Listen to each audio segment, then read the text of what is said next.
Yeah, one more time, Christina. Actually, it would be important that you are like starting to share your screen and come along with your presentation. We will still wait one more time, a couple of seconds. Thank you.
Hello?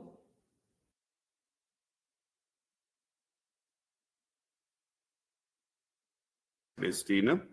Yes, hello. Can you hear me? Yes, I can hear you. Please, you can go ahead. Will you show my presentation or I have to share it for myself? You have to share it from your... From my computer. Okay. I'm sorry to interrupt, but you'll have to set the give the presentation mode. It's not possible to take the presentation mode. Yeah, because I can't do the presentation. You have, Jonas, you have to give her the presentation mode. Joanna, that's nice to say. I have never in my life used this system. Okay. Yeah, no, I was thinking that, but if you look at, if you click on your on Gunter Luxtina, Make presenter. Yeah. Yes, that's it.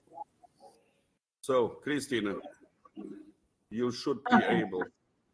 Yes, I can share. I can.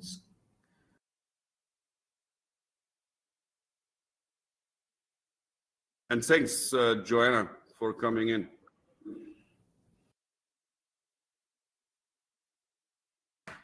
Do you see my screen? Yes. Oh, everything is fine. So, hi, hello, everyone. Sorry for the technical issues. My name is Kristīna Eglīte, and I'm the PhD student from University of Latvia. And my topic for my PhD case is related to electroenergy market and the regulation, and also the popularization of the wind energy. And today my topic is Latvian landscape quality and evaluation of the landscape visuality impact, and it's more related to the wind energy and the wind generators. The aim of my research is prepare visibility studies and impact on the landscape for environmental impact assessment for wind turbines. The wind turbines I'm using in this case study is 300 meters high. The rotor diameter is 200 meters. And here on the down, here is the picture with the wind generators. And as you can see, the size of them is growing rapidly. And then the bigger they are getting, the cheaper the wind energy is. And nowadays already the Finnish colleagues are already in their environmental impact assessments working with wind generators with a height of 350 meters on the onshore wind parks. Methodology which I'm using here in my research is to evaluate the significance and or the originality, including formal status for the for displays.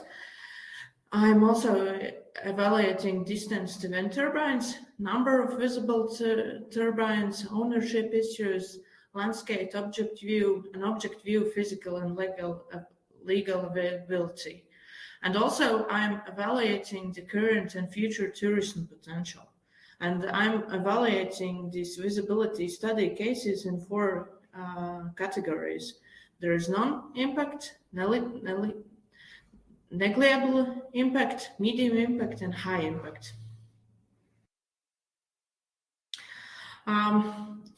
Well, I would like to shortly introduce you with the wind park situation in Latvia. We are talking a lot about the wind park development here in Latvia. A lot of wind park projects are ongoing. I will show you them in the next slide. But unfortunately, there is quite strict regulations here in Latvia, and the places where you can put wind turbines is not a lot of places available for wind turbines. Unfortunately, Latvia haven't made the regulation for go-to areas for wind park development, so which is not forbidden is allowed. And here is the visualization, and I will explain you. There are red and blue lines, which are 110 and 330 kV lines, which is of course one of the most important things for onshore or offshore wind park developers, because you need to put your wind park quite close to this to these kV lines to make your wind park livable. The next no-go area is this orange, this orange layer. This is an 800-meter buffer from residential areas. So it means a huge area of Latvia, unfortunately, is excluded from potential onshore wind park development areas. And even though if the homeowner would appreciate the wind park next to his house, it is impossible.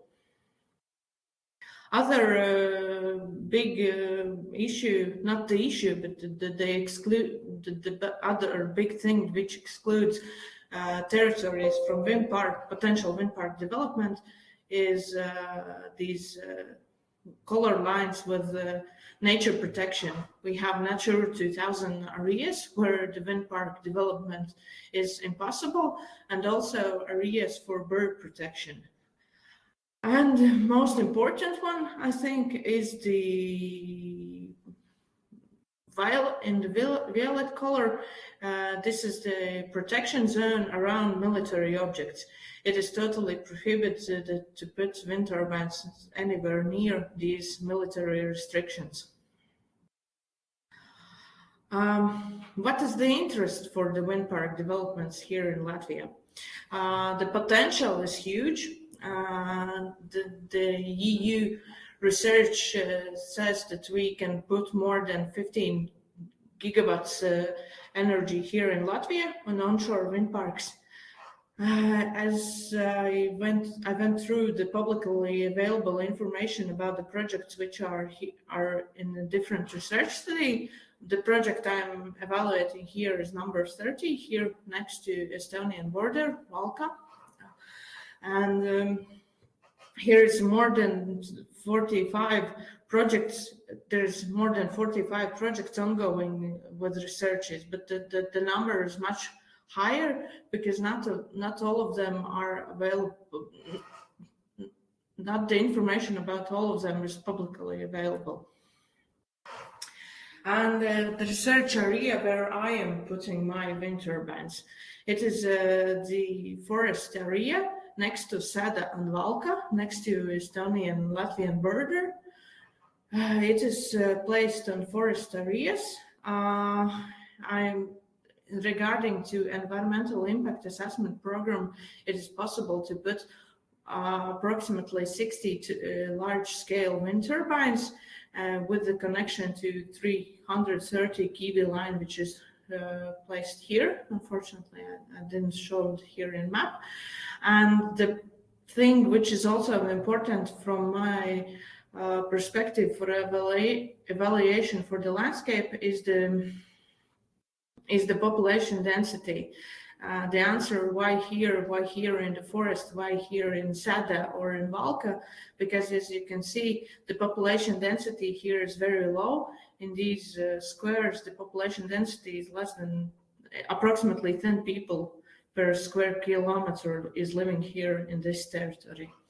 So these forest areas are very sparsely lived, so and as I showed the map with the no-go areas, this is the go-to area. And one of my things which I'm doing here in my evaluation, in my study case, I'm making the visualizations with wind turbines in these forest areas. There is a visualization of 265 meters high wind turbines here in forest areas. One of the things here in this case is that the wind turbines are already placed in the cutted forests, where the forests are not growing. And in my scenario, I think the visibility, the impact is not very high here. And I have a few conclusions about my study. One strategy for encouraging the development of wind farms in the region is to educate people about the benefits of wind power. Local governments in Latvia should reserve territories for wind farms, because as I showed already the map, we have not the territories where it's forbidden, but we don't have go-to areas for wind park development. Also, I think that wind turbines can be used as large-scale environmental impact objects and viewpoints where open views are unavailable. The Baltic states have significant potential for offshore wind energy, which could shift the role of Baltic wind energy in Europe. And the second part of conclusions is that local people should be encouraged to participate in project planning and decision-making processes in order to help wind farm developers understand the morphological values of neighborhood landscapes. Wind park developers should include visualizations in different seasons and different weather conditions, because in this case, as I showed, my visualizations are made in the winter or in the late autumn, but I think it's more representative if you have the visualizations from all 4 seasons, including the visualizations from summer, including the visualizations from winter season, for people to understand how the wind turbines looks through all year. And the last conclusion is that creating wind parks in cooperation with local residents and governments makes it possible to promote economic development, to ensure cultural heritage preservation and regional growth. And that's it from my side. Do you have any questions, or otherwise I ran through quite fast to my presentation? Yeah, thank you very much, Christine, first of all. That was quite relatively fast, as you said. Yeah, I'm very sorry because I thought I have to say. Yeah. On the other hand, I think the information was very well structured. Therefore, you really also like brought the message very clearly over. Thank you for that. Yes. Yeah. If there are any questions, please go ahead. Since we have a bit of time, we actually really can do that.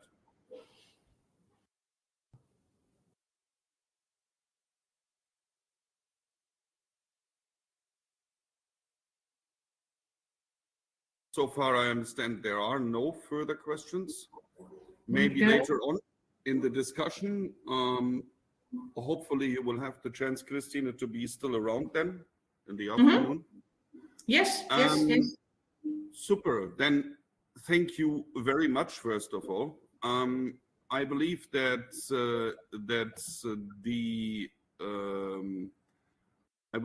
the idea of the wind parks and the wind parks development are to my mind, one of the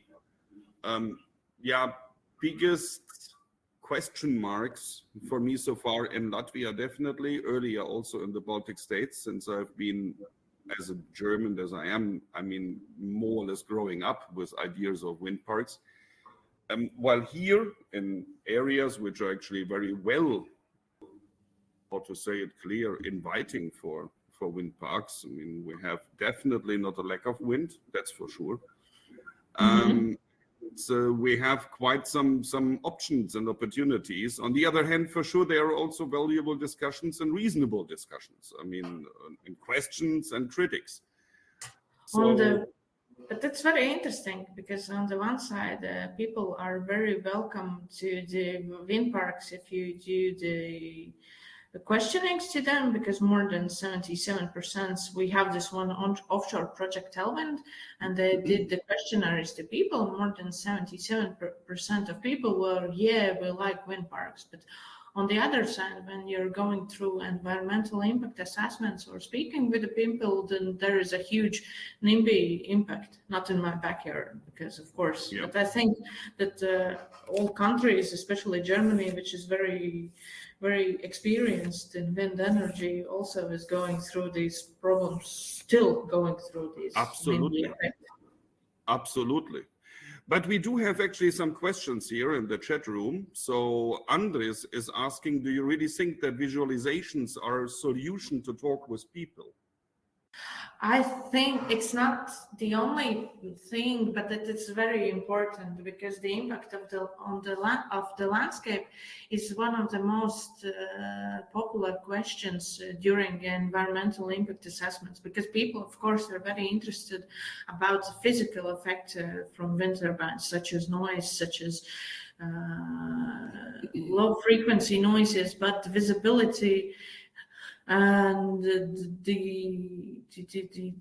the opportunity that the wind turbine is placed somewhere near to your house or the area where you are relaxing is very worrying for people. They're very worried and they want to see the visualizations from different sides. And also, in my experience, in different seasons, it's also somehow helping them to understand what is expecting them. Because in Latvia, we don't have a lot of wind parks, and people who are not living next to the sea, maybe they even haven't seen any of them in their life. Yep, I actually believe so too. Yep. Joanna is asking, in what way do the wind farms provide economically some benefits for the local residents? I mean, it's in 2 lines. I hope I did it correct, Joanna. From the one side, it's that we have a more cheaper green energy in our grids. It's kind of helping us because we are still, Latvia, we are still connected with Russia until the end of this year. We are still connected with the grids of Russia, and we need our energy security and energy dependency to synchronize from Russian grids. And for people, it also helps that while you're building wind parks, You're making roads better, you're making the grids better and safer for people. And also, there is a ongoing regulation from government of Latvia that local residents should get a fair pay from wind parks if they're placed next to their houses, which I think is very fair, and it would help for people to love wind energy more, because if you get some kind of amount of money, then of course it's more better for people to kind of vote for wind parks. Okay. Yeah, thank you, first of all, Christina. And in fact, thanks to the colleagues with the questions.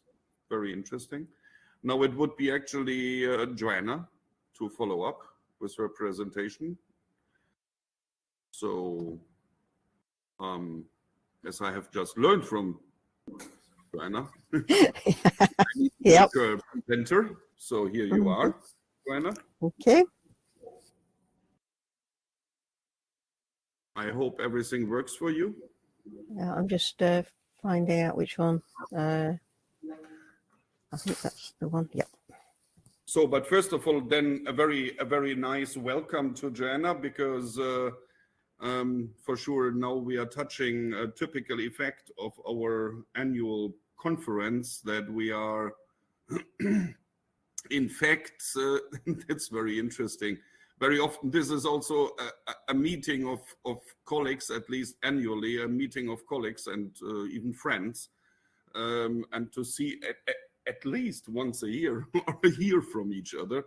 So I'm very pleased to hear from you, Joanna, today, since we know each other very well and we're very close linked. So it's a very nice situation to like have you right in the morning here. So please go ahead with your presentation. Thank you. And yes, we ought to meet up again sometime. It's just been a bit too long. So thank you for the opportunity to talk about the mitigation hierarchy, which may be a new term to you, to many of you.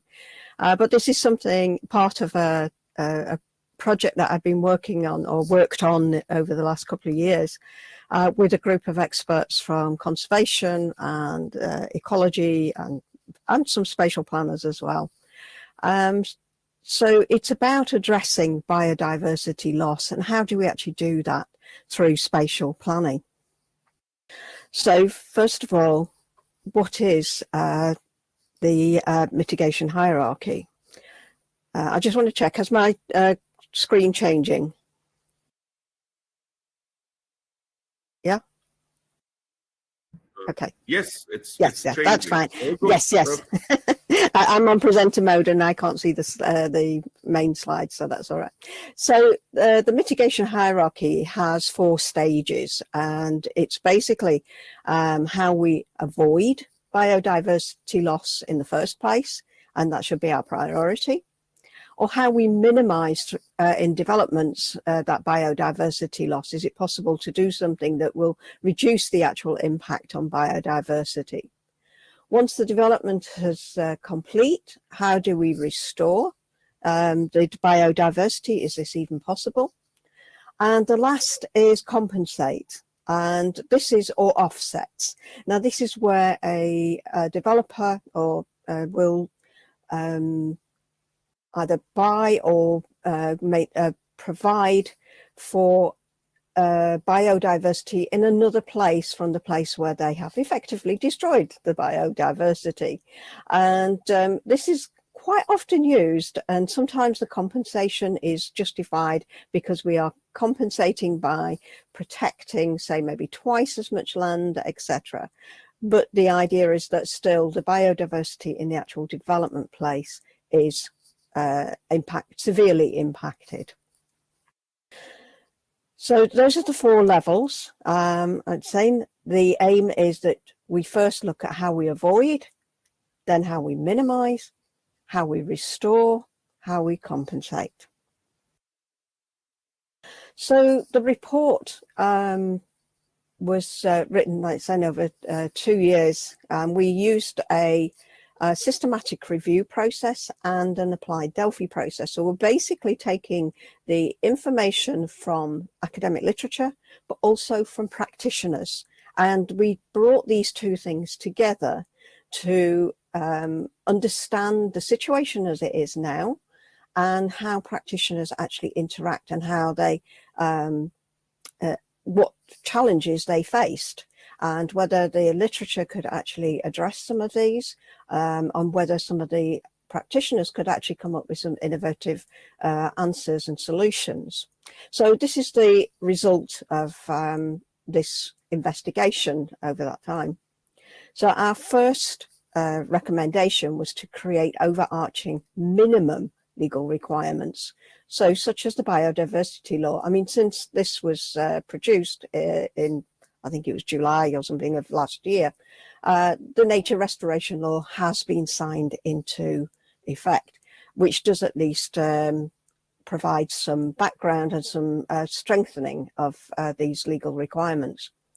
So we need to look at the guiding principles of the systematic application of the mitigation hierarchy across sectors, not just in one sector, but across the sectors. It has to be across all sectors.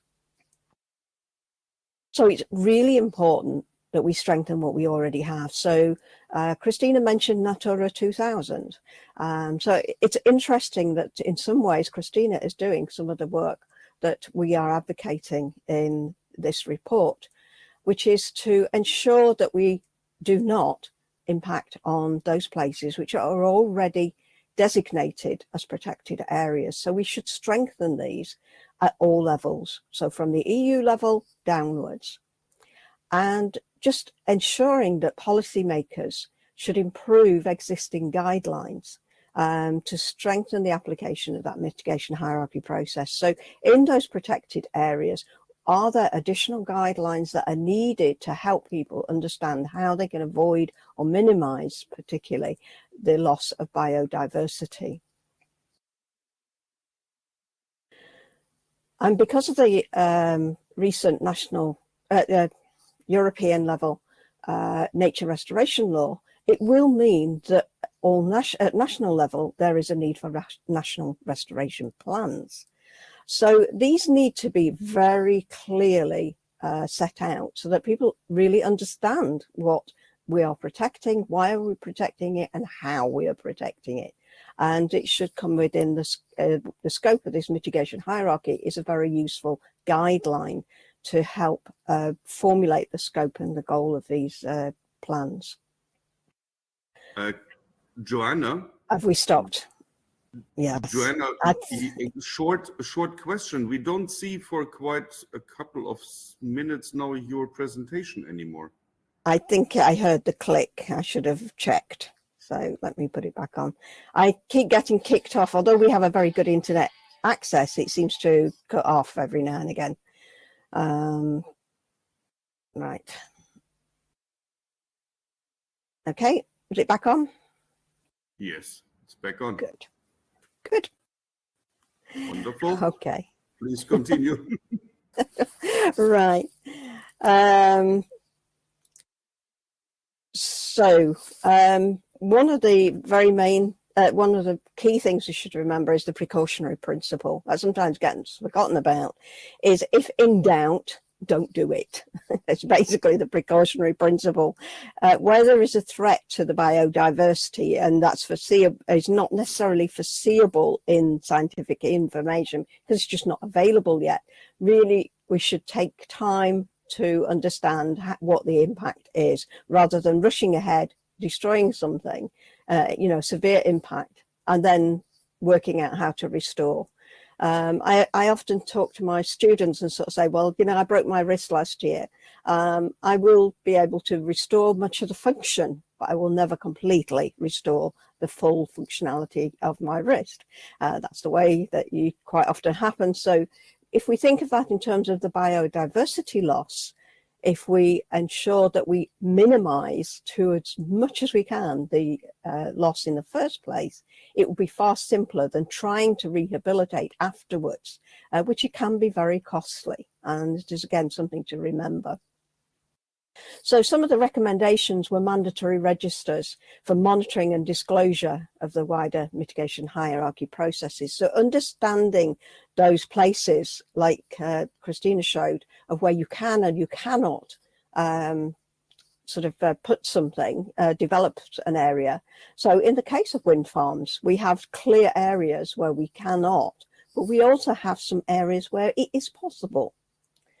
There is a great need for technical guidance and knowledge transfer. There is still a lack of capacity within local places, and there is much need for that guidance along the way for them to understand exactly what the impact is on biodiversity. And there needs to be that regulatory commitment, not just regulations, but a commitment to not just penalising people, but actually helping them understand the process, because there should be sufficient financial resources for the effective implementation. And like saying, that should also go with informing and then guiding and educating, so that people understand how to mitigate against biodiversity loss. So deciding where to avoid or mitigate in land use planning processes. Again, Christina, thank you for your presentation, because it was very helpful. Again, this shows where, this was in the case of where people were living, but also the Natura 2000 areas. So if we actually identify within the local landscapes at quite small scales, those places which have particular biodiversity values, those are places that should be redefined as places where you cannot develop, but also making clear where it is possible. Then there is less conflict over time. So mapping is going to be very important, and scenarios, as Christina has very aptly shown. So these also should map the biodiversity and ecosystem services, like I said, at the very local as well as the regional level, particularly those which are irreplaceable and vulnerable. And that then could be at quite a small scale. So it could be a pond, it could be a tree, but ensuring that those areas are then connected to other places, that they don't just become little islands of biodiversity within a larger concrete jungle, for example. So we also need to think about the multiple habitats and the multiple species. So not just one, but sometimes it is keystone species. So something which, if you save that species, you actually have a greater potential of saving other species or protecting other species. For example, up in Valga, there is an example, a farmer told me of a beetle that if that is protected, it means that you need so many large trees in a given area, and that means then there's biodiversity and habitat in that particular area to a greater degree. So protecting the beetle protects a larger area. And the aim is to improve the overall ecological network and provide a set of ecosystem services. So not, again, just the isolated islands, but a connected area. So there needs to be some management of these blue and green spaces. The infrastructure network needs to be connected, well connected, to protect those vulnerable areas, maybe buffer zones around these Natura 2000 of maybe not quite so valuable biodiversity, but they will protect that really valuable place. And I've just gone off again, I can hear. This is very annoying, but here we go. No worries, Joanna. Right, I hope, yes. Okay. Yep. So these should employ a mix of mandatory and voluntary tools. So I will move on because I'm realizing I'm a bit slow. So we need to include stakeholders at the beginning, at the planning, design and implementation phases. So stakeholders, we all know this as, being involved in spatial planning. It is absolutely crucial to include stakeholders at all phases. because we also need to recognise the amount of knowledge that local people have that may be valuable in helping us to design or plan these spaces. That dialogue is crucial. I mean, that dialogue improves understanding both of what is there, what is not there, because sometimes, you know, what has been mapped before may have disappeared, and the local people may be aware of these sorts of things, whereas the mapping process is too out of date or something. And it needs to be transparent so that there is people can see the information, they can research that information, and it needs to be in a language that we all understand. So getting out of our discipline silos and actually using language that ordinary people will use is very challenging at times, but it's so necessary for everybody to be able to understand what the actual process is. So there are different impacts on biodiversity and ecosystem services in the planning processes. So it is possible that maybe there are particular ecosystem services that will be, if we promote those, would also be beneficial in preventing biodiversity loss. I mean, some of the ecosystem services can be provided by, you know, one kind of tree or something, whereas biodiversity would benefit from multiple types of trees. So the ecosystem services in themselves may not be beneficial enough, but there are some which are a particular benefit. And it's finding out what those are. I mean, they're usually very place specific. But looking for those synergies between the biodiversity and ecosystem services would be very helpful in raising the value of biodiversity and helping us to value the species that are there and preventing their loss. So considering mitigation and avoidance measures together with ecosystem services could be quite valuable. And it's also important to address the connectivity and cumulative impacts. I mean, when we were looking at the maps that Christina produced, those will show where, you know, already there are places that have been developed. And if you know, a development can be taken in isolation. But what happens if another developer comes by and wants to develop another wind park that is quite close to that? There will be increased impacts on the biodiversity. So how to actually minimize the overall biodiversity loss by looking at the landscape level, the spatial planning level, and not just in the locality. Is this a good place to build a wind park? Yeah, okay. But what is it in the whole landscape? So we need to look at the individual pressures and address those multiple pressures, because there's not just one pressure, there are other things as well. So the building of the roads, etc., improving the roads, that also has an impact. So have an impact on the biodiversity. What are the cumulative impacts of the increased roads and the wind park and whatever else needs to be in place as well? So we need to also look at it in terms of, you know, where people are, where people will be. If this is, if we're looking at sort of like a nature tourism site, that's all well and good. But how does the increase in tourism also impact the biodiversity in that park? So we need to apply mapping and expert knowledge to link the impacts of together. And I'll just run on. So we need capacity building. People don't often always understand the connectivity between all of these different aspects. They may understand that losing biodiversity is bad, but how do we actually put that into practice?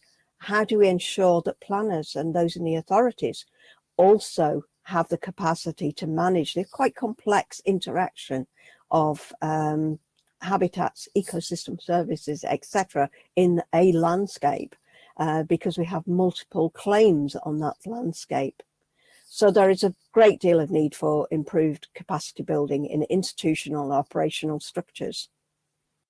I've gone off again. Try again. Nearly finished. You can actually click off this little box that gets in the way as well. So you just press the minus, for those who don't know.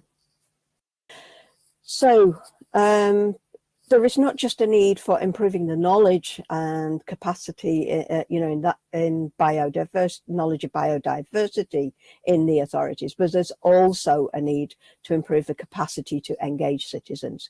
It does take time to some extent, but it also takes more time to address the problems and issues that come up afterwards. So we need to factor that in, that by doing proper engagement with the people, we can at least strengthen the application of the mitigation hierarchy. So that is a very brief speed through a very long report. Well, not a long report, it's about 70-page report. And I would encourage you to have a look at that and see how you can actually implement the mitigation hierarchy within spatial planning from your perspective. So thank you very much. And that's it from me.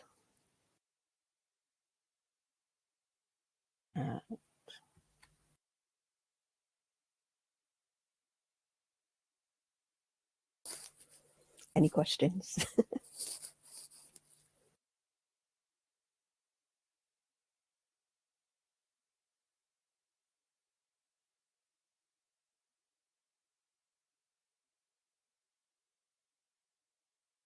Joanna? Yes, I'm sorry, I need to ask because I was just kicked out here with the system. Oh. So technical problems are not only at your side, they are here. Okay. No, I had just finished. Yes, that is what I now recognize. So I'm very sorry for all of this. I hope you are like still having your internet, your typical problem, as I remember very, very much that you have had earlier also these problems. We discussed that a lot. Mm-hmm. Thank you very much for your, I have to say, like, especially from my perspective as you know, social planner and participation expert, I really felt like a very, very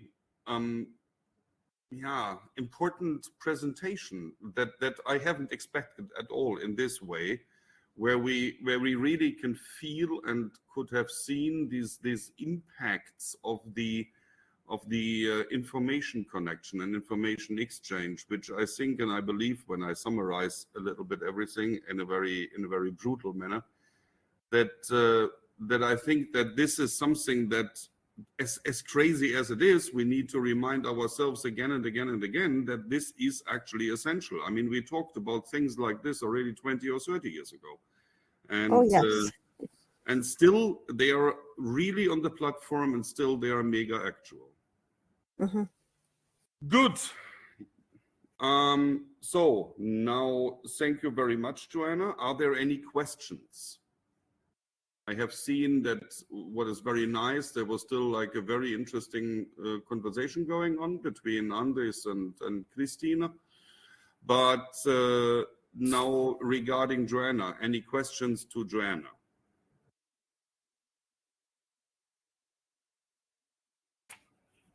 So far, I don't see anything. I'll actually put a link into the report, into the public chat, and then people can, because it may be a bit much to digest in one go, I think. Yes. And please also, audience, always use the hand. The hand is also there in order to raise your wish to talk. Yeah. And then since we had from Line, thank you very much for that earlier, the remark that that it would be nice to see the speakers. It would be really good. I didn't want to interrupt you on that, Joanna, therefore I didn't ask you.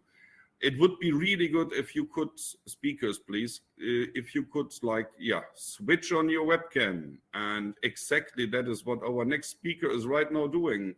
Hello to Klaipėda. Hello, Eduardas. Hello. Sveicini nuo Lietuvos, nuo Klaipėdos piekrastės. Hello, everybody from Lithuania. Now I would like to share my presentation and yes, I will actually have to give you, Eduardo. I didn't know if you're like presenting alone or together with your colleague, because you are mentioned here together with Kostas Gružas, if that is correct. Yeah. Yes, correct. But today I'm presenting alone because he's my co-worker. Yes. Okay. So I will try to give you the presentation rights, which you should have now. Okay, I think I got it. Yes. So can you see my presentation? Yes. Short introduction. Eduardo is actually, for those who don't know Eduardo yet and who are not like so long part of our community here, Eduardo is a long-term friend and colleague, cooperation colleague from Klaipėda University, with many geographical and planning specialities. And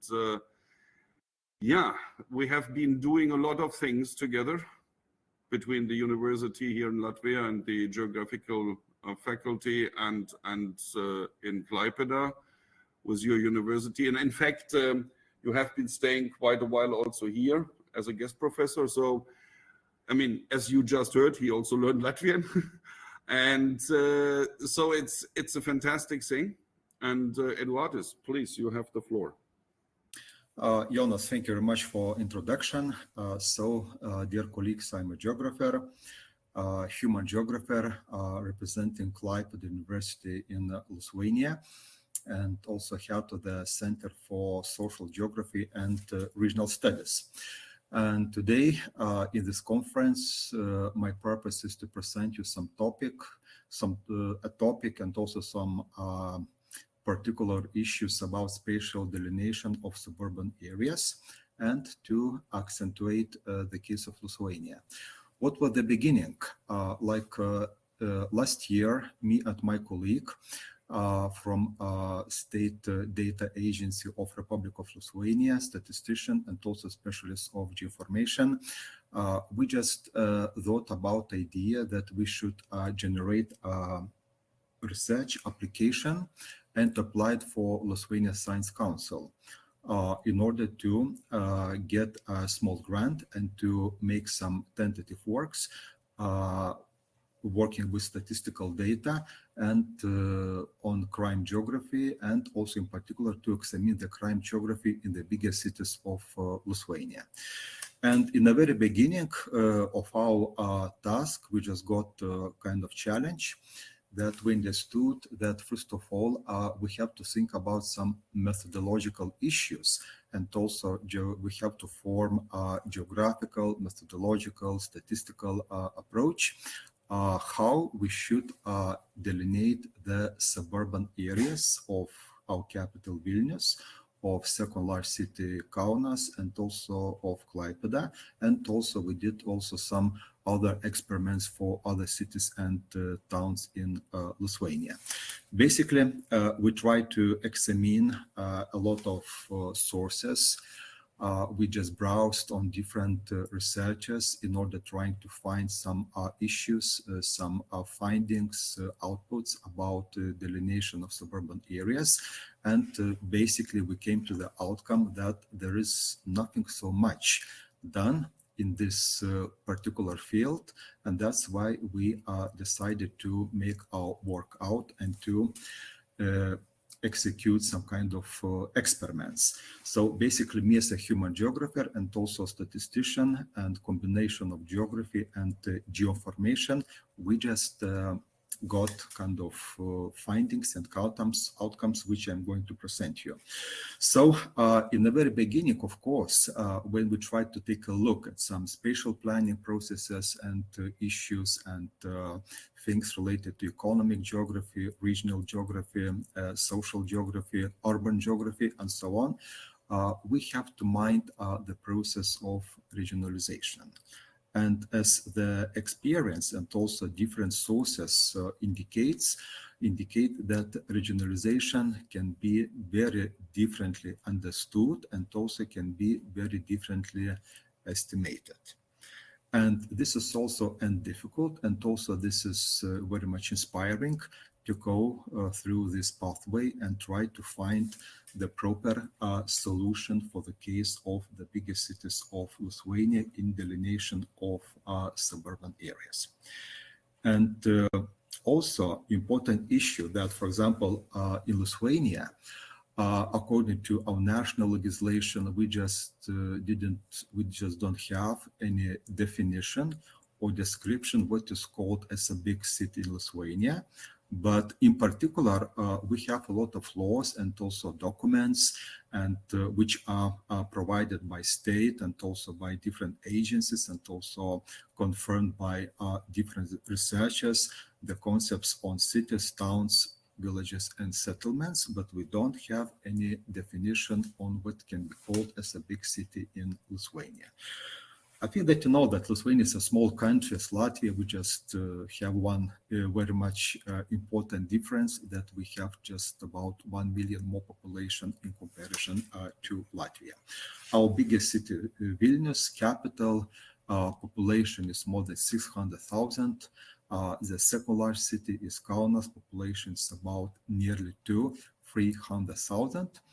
And the third large city, Klaipėda, this is my city, and we have population today more than 162,000 in total, and total population Lithuania 2.8 million approximately.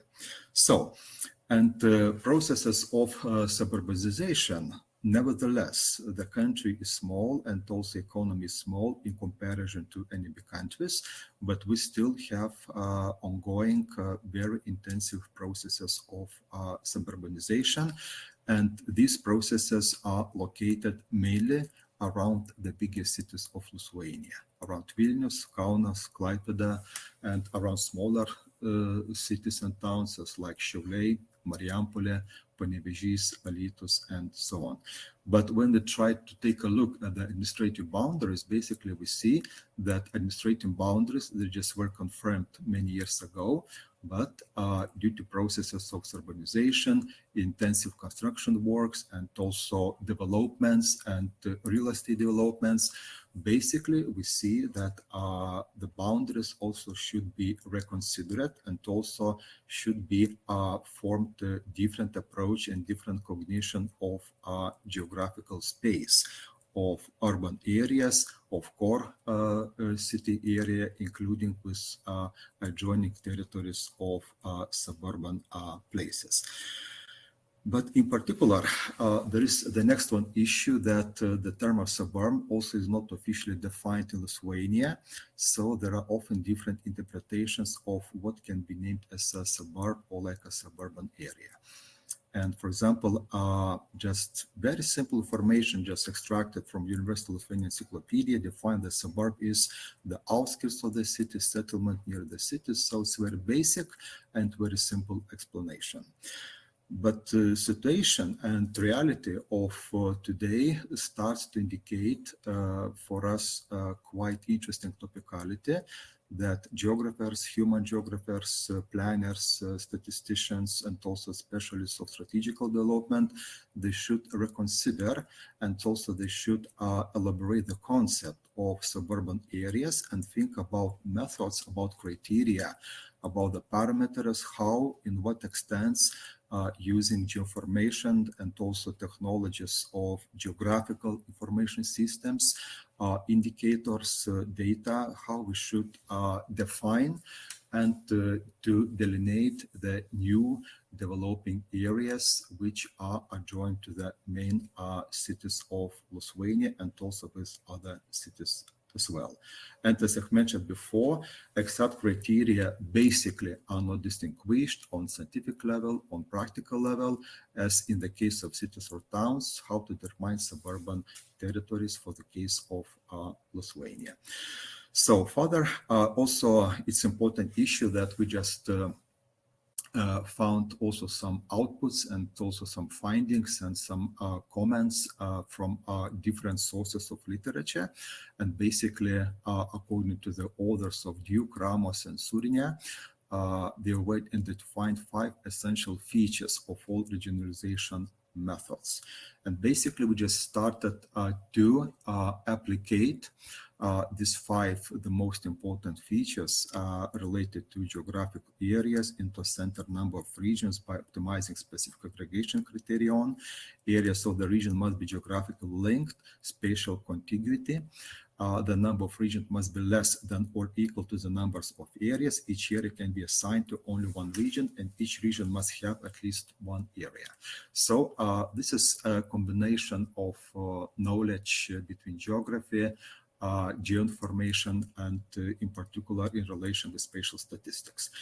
And basically, from different satellite images and also from field studies, from observations, we can see that the processes of urbanization are rather intensive, even though if some city core areas are in the process of shrinking process, but suburban territories, they still tend to be developed, and life activities and social infrastructure and physical infrastructure and other issues, development, construction works, this also making more and more invasion to some fields which are located around the biggest cities. But as I mentioned before, there are no methodological approach and no guidelines how to define the suburban areas of the big cities of Lithuania. And basically, also the next one issue is that we have to collect a lot of different data, as data from population census data, also the data from registers of the addresses, the data of road network, also can be the data on buildings and construction sites, yes, and data on business statistics and so on. And the combination of all this kind of data also can give for us aggregated view how the suburban areas, they can be accumulated, aggregated in some territorial parcels, which basically can be joined to urban areas of big cities with evidence-based explanation and evidence-based indicators. So basically, as I mentioned before, we just collected data from about address points from the address registers, data from OpenStreetMap, building and road layers, and also we used data of population census, which was executed in Lithuania in 2021, and also we used the network of the parcels 100 meters to 100 meters, these so-called grids. And also, as we can see, the following actions we just performed on the selected data, as we used the kernel density tool, which is also one of the methods of spatial statistics, and we just came to some the most important outputs.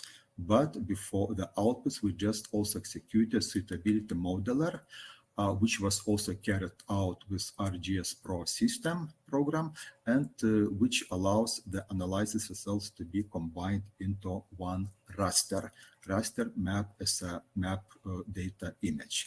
And basically they were executed and also produced for rasters, which use the suitability modeler environment. And basically now we got such kind of view, like for the territory of Vilnius, like in a very core area, we see that this is like all the territories of Vilnius and within Vilnius administrative boundaries and also the outskirts, they just were involved into this analysis. And also the picture number D, I hope you can see it. So basically we got such kind of view of Vilnius territory, also including with suburban areas, which also are adjoined for the Vilnius, like a Vilnius city, including in suburban areas. We see there are some small peninsulas and also, you know, some not equal lines, but this is basically due to the forests and also other issues. But this view we got as an output, just processing the data criteria using spatial analysis methods with the program ArcGIS Pro. And also the next one issue, it's also for Kaunas as a second large city. We also used about 33 elderships, which we selected from the city of Kaunas and also from the district of Kaunas. And processing during the stage A, B, C, and D. Finally, we just got a view in a picture D, how looks like Kaunas as a second large city, including with the suburban territories. And also the third one, experiment was carried out for Klaipėda.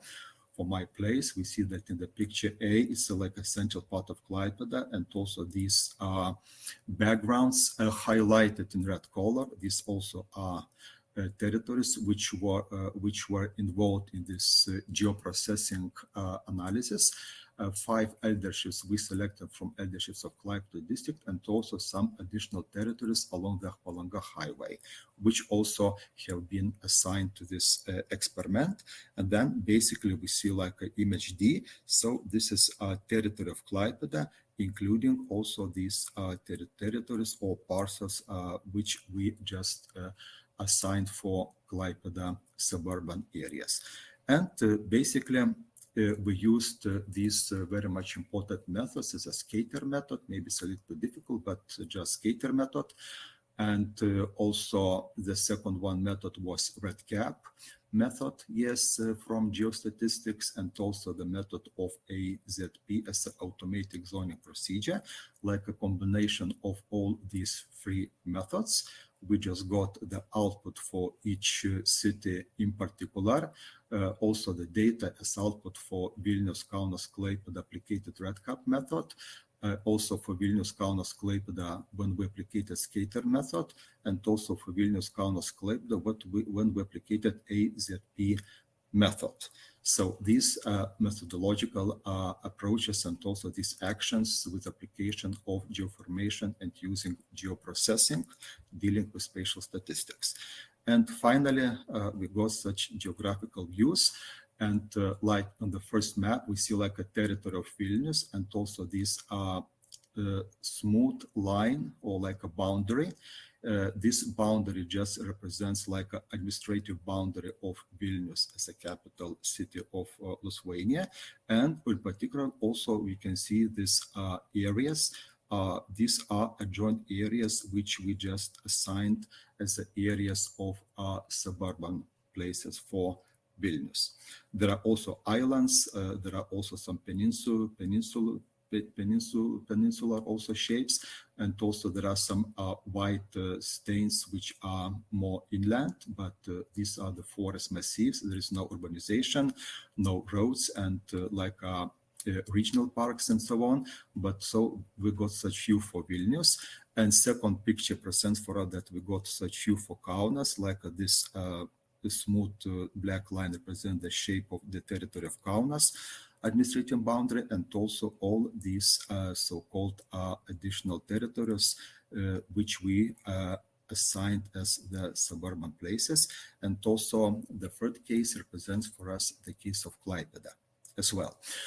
What it gives, basically when we just were able to define and to delineate suburban spaces and to join these suburban spaces for bigger cities of Lithuania, then we can to proceed with application of different data indicators and to analyze many different social economic processes more in detail.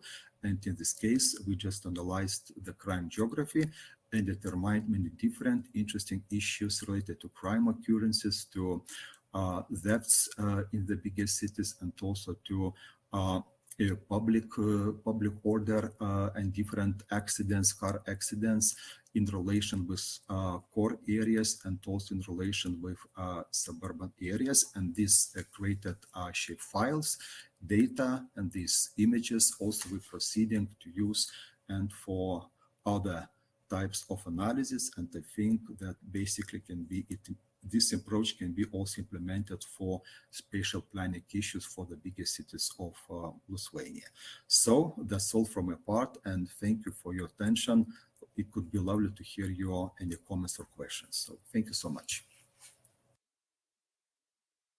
Thank you, Eduardas. That was indeed, once again, a very, very interesting presentation from your side. I am always like feeling when somebody is touching the theme suburbia, very, very much falling back into my childhood times, since I'm like myself, call it a victim or call it a winner of the suburbia. I mean, I actually have to say it was a quite nice and decent life, but I think many people also have their other issues, and especially then I'm thinking very much about also the by the way, psychogeographical analytical questions and all of this. How does actually the life in suburbia affect people? Yeah, there is a question coming from Joanna. Would the definition of an area as suburban put additional pressure on the green areas? Yes and no. I would say yes and no, because if we think about the additional pressure on the green areas in these parcels, when there is intensive construction process of individual houses, this yes, like a reshaped landscape and also pressure on green areas. But also in particular, there are some places which we also involved in suburban zones.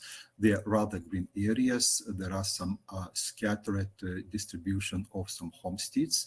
There are some fields, some green parcels or green plots, communities of gardeners. And in some places, there is big pressure. In some places, the pressure, I would say, maybe is neutral. Yes. But suburban development, in particular for those areas which located nearby the roads or nearby the highways, the pressure of green areas, of course, is very obvious. Thank you, Eduardas. Welcome. In fact, you triggered another question from the next room directly, from Gunther. Have you presented research to suburban local authorities? Are there comments, if any? Because the first purpose of this research was to analyze the geography of crime in the biggest cities of Lithuania and also suburban areas, and we just presented the results of geography of crime occurrences. But as I mentioned before, we just understood that in particular we have to think about more in detail about methodological issues, how to delineate suburban areas, and we just finished this process with some improved approach, and we're going to present it in the future for the planners. But at the present time, this idea is communicated only in this conference. Okay, thank you. Welcome. So then I would say thanks a lot, Eduardas, and we will see you later then again for our sum up and discussion. And Thank you. Then first of all, greetings to Klaipeda, and now we will like actually turn over to our own presenters. So we are like, Eduardas, can you maybe like step out again from the webcam? That would be very nice. Yes. Okay. Thank you. Thank you. So that we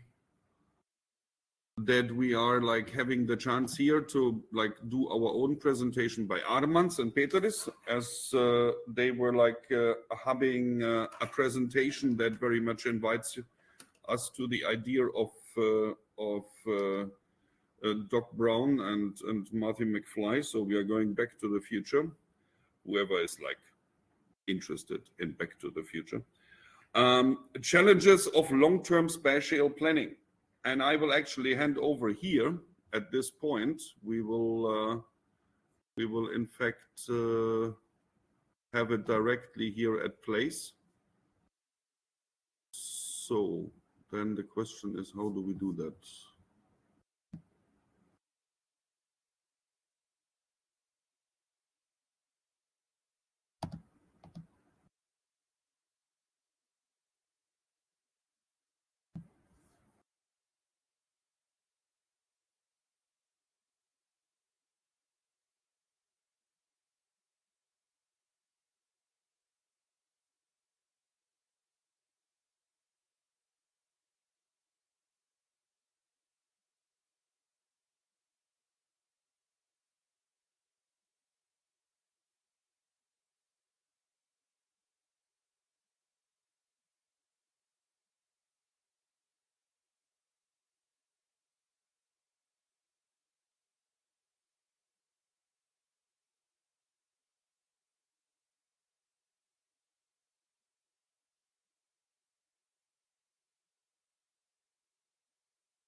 As you have realized, we have had and still have once again difficulties with the system, but Armand should be now able to actually present from his computer.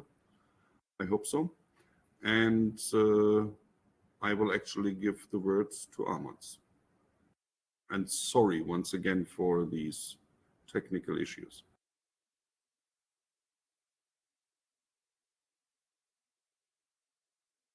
Sharing. Start sharing.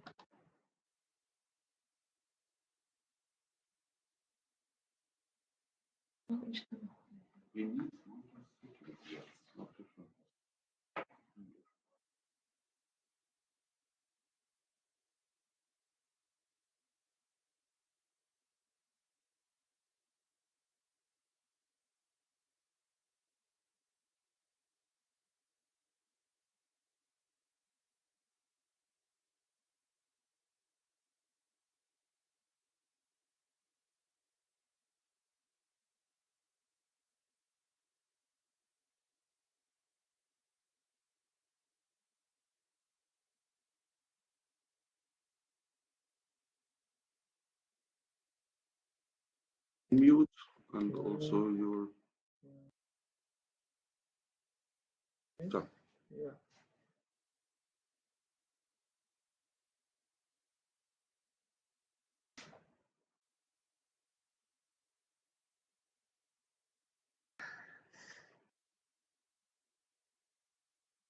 That works.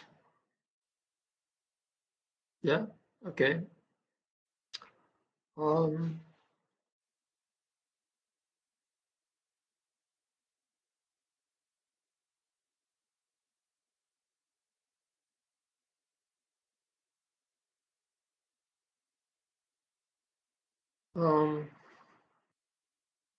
Our topic is about a little bit to see the past and some trying to find some ways to the future planning And why is so? Why is this topic? On the first, we try to put that we have a long time with some national landmarks. It's a lot of discussions about this theme for the some 15 or much more years. The second is that the long-term planning, it's need to there's some changes. Why so? Because it now it's a lot of European context need to response. For example, climate changing for some security tasks, which is some last year, 2 years topic in Latvia. Yeah.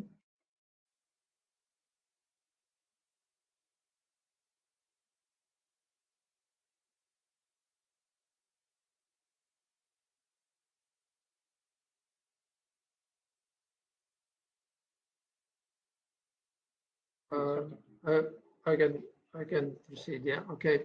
The third thing it's risks about that there's some short-term and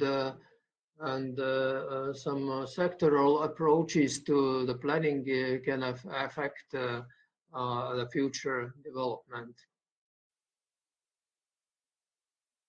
If we took some excursus to the history for the Latvian spatial planning, it's some search for some approaches to find the best one. And on the beginning of 2000, it is a territorial or oriented planning. This means that some binding parts, some very detailed explanation and also also the Territorial Development Center was established, and at that time this is mean that their task is to develop some perspective of spatial plan as well as some maintaining planning data. This is prescribed that it should be initiate some changes and make some monitoring. But we can see that all this approach was not fully implemented and was abandoned in the early 2000 years. Only one overview of review of territorial using is prepared at that moment, and two binding parts of project drafts are also prepared on that time. Then in next 10 years, it's some shift from territorial approach to the spatial approach, which is linked with a project Latvia 2030, and this is resulted in a long-term sustainable development strategy of Latvia, elaborated in 2007 and up to the 2010. The regulation followed practice because in parallel work was done the first National Development Plan 2013. It was done for 2004-2006, and then regulation was adopted in 2011, which is in use now. Latvia 2030 has a spatial perspective. What is the main point is that the main point is of force application. There is defined. Did not foresee detailing. You can see that this graphical explanation of how it looks like, as well as textual material also includes some such guidelines, and it's need to the detailing for the lower planning level. And indicators for this was in general. Is it some find what is a thought?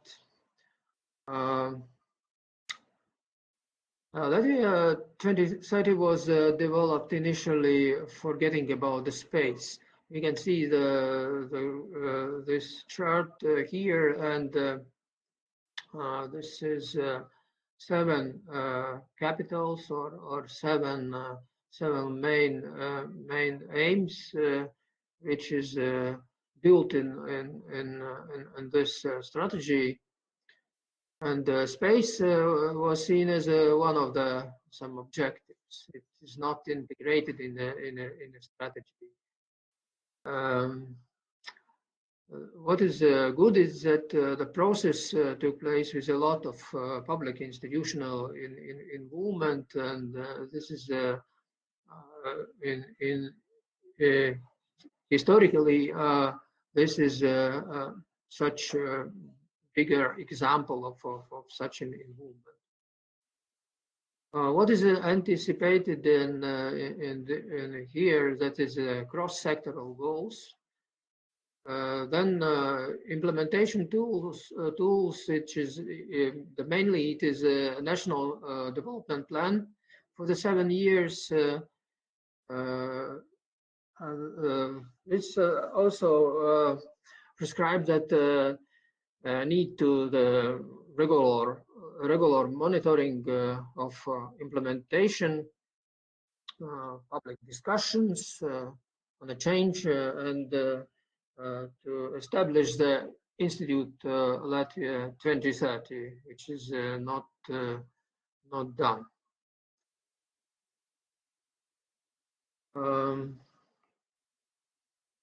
Initially, the strategy forgot about the performance indicators. It was the last chapter developed here and not so good integrated in a strategy. We see that is it a formal monitoring process and no discussions of changes.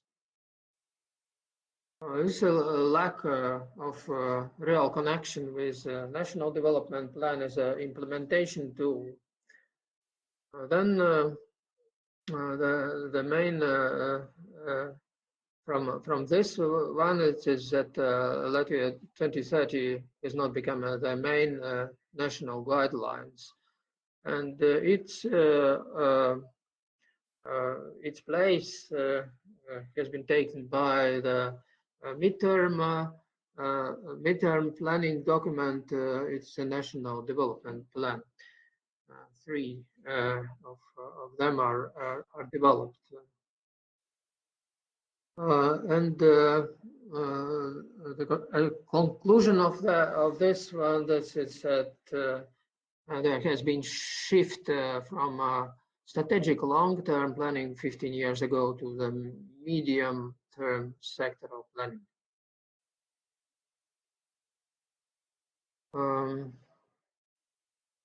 It's about evaluation. 3 assessments have been done in 2012, just 1 year after the adoption of strategy, 2015 and 2017. The last one is common with indicators analyzing of national development plan. Mainly these assessments based on the indicators, which is not seen that is something wrong or so, but the problem is about some indicators what they show for us, and the second which should be mentioned is the not detailed evaluation of spatial approaches and spatial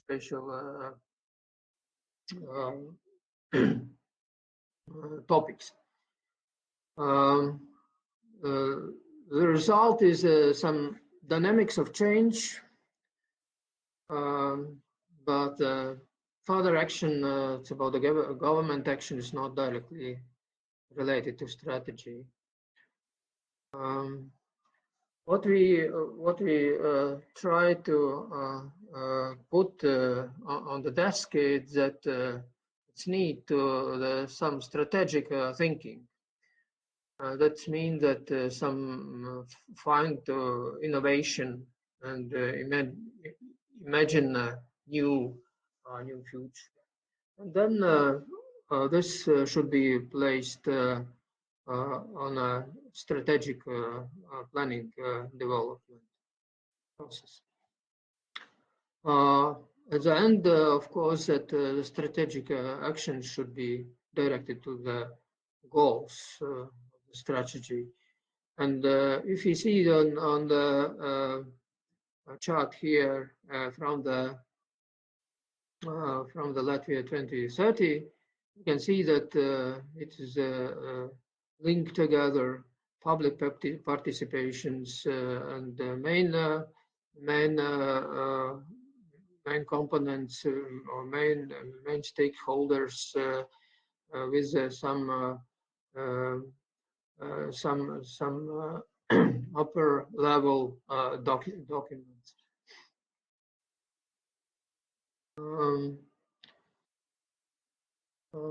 Our thought is about that it's need to think about how we can link together two planning approach. This is some one approach is most regulated and one are open planning system. And this means that we put the question that is it a time for the change now? How much should be this adjust this two approaches in one, because that make some only one process without norms and it's not maybe a good one. It's some point of discussion for the future. And how to achieve a flexible, useful, and socially tolerant system. It's a questions about the changing of system. Why is it so need now? It's because that we see all these times that it's a lot of regulation, over-regulated system that is not so promoting the planning instrument and planning possibilities for the development. Another point which is put for this Latvia 2050.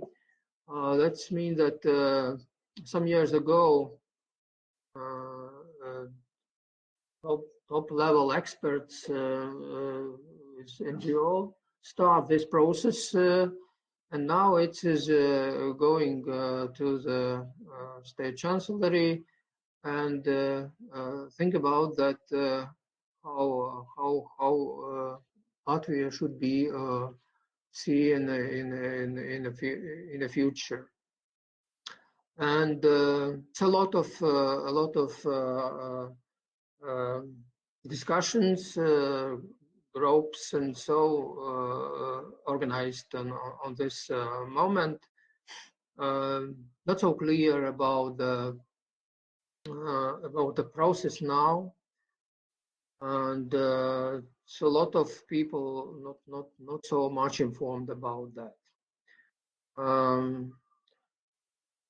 We put there that this needs the stress to the process should be developed like Latvia 2030.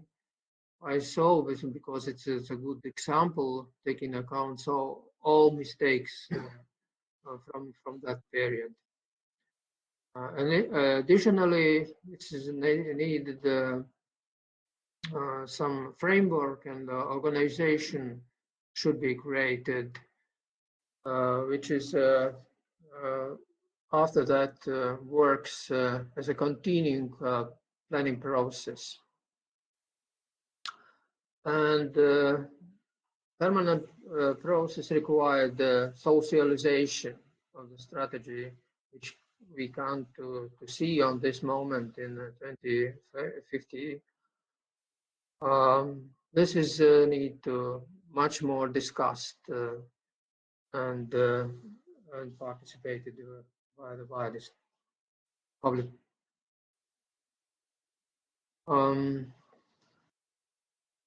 What is our suggestions from all that? It says that it's need to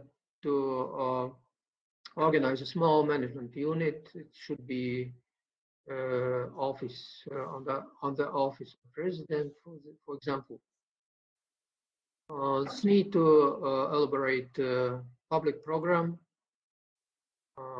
It's need to prescribe some regular implementation and monitoring, public review, some discussions which was mentioned in previous program, as well as it's need maintaining and disseminating some ongoing information.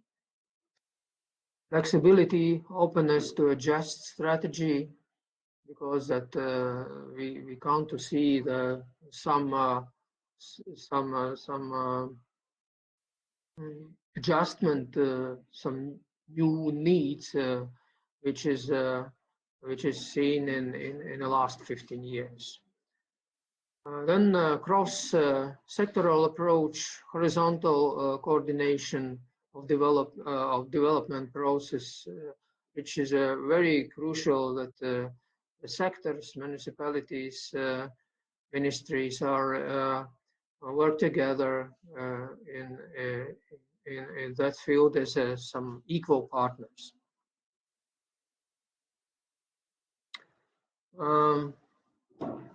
How and what does it process affect? For the one main conclusion, it is that the process of elaboration of new strategy, for example, 2050, should be a base for development or changes in the Latvian planning system, and migrate from some normative practice to some policy and guideline practice, and from the terms of content, the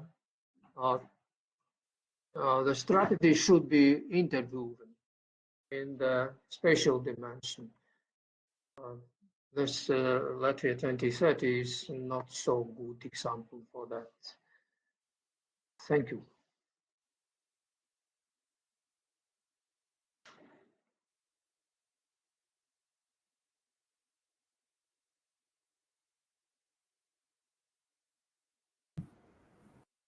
Yeah, thank you very much, Armand, for your input. Actually, we are just sitting door to door. I would like still to open the floor for any kind of question to Armand/Peteris, who is actually also around, standing next to Armand. Or if you like, you can also write something. But so far, I don't see anything. I actually believe that the approach that you have been presenting, Armand, or you both have been presenting, is really something that I'm very much waiting for to happen now for the next time, towards 2050. How much ever I will be myself still around in order to see that. Yeah, this is really a very interesting presentation, or was a very interesting presentation, which to my mind later on actually in the afternoon really gives us an opportunity to discuss more a bit detailed also. For now, we would actually like to get over to Cliff. Thanks once again to Armand and Peteris. We would like to get over to Cliff.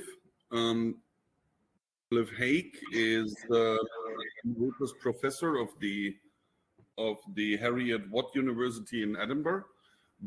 Unfortunately, he cannot join us, but very, very fortunately, he has done for us a pre-video recording of his presentation, which we find super, super interesting because Scotland just recently, not just in the last minutes, but somehow the last years, has been developing a new planning system.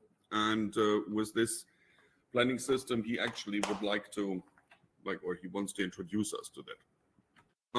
For that, we will have a video now in a couple of minutes to start. And then we will actually, after that, come up to a small sum up and have a small little tiny coffee break / lunch break for us here. Okay, thank you very much. And now Cliff Haig.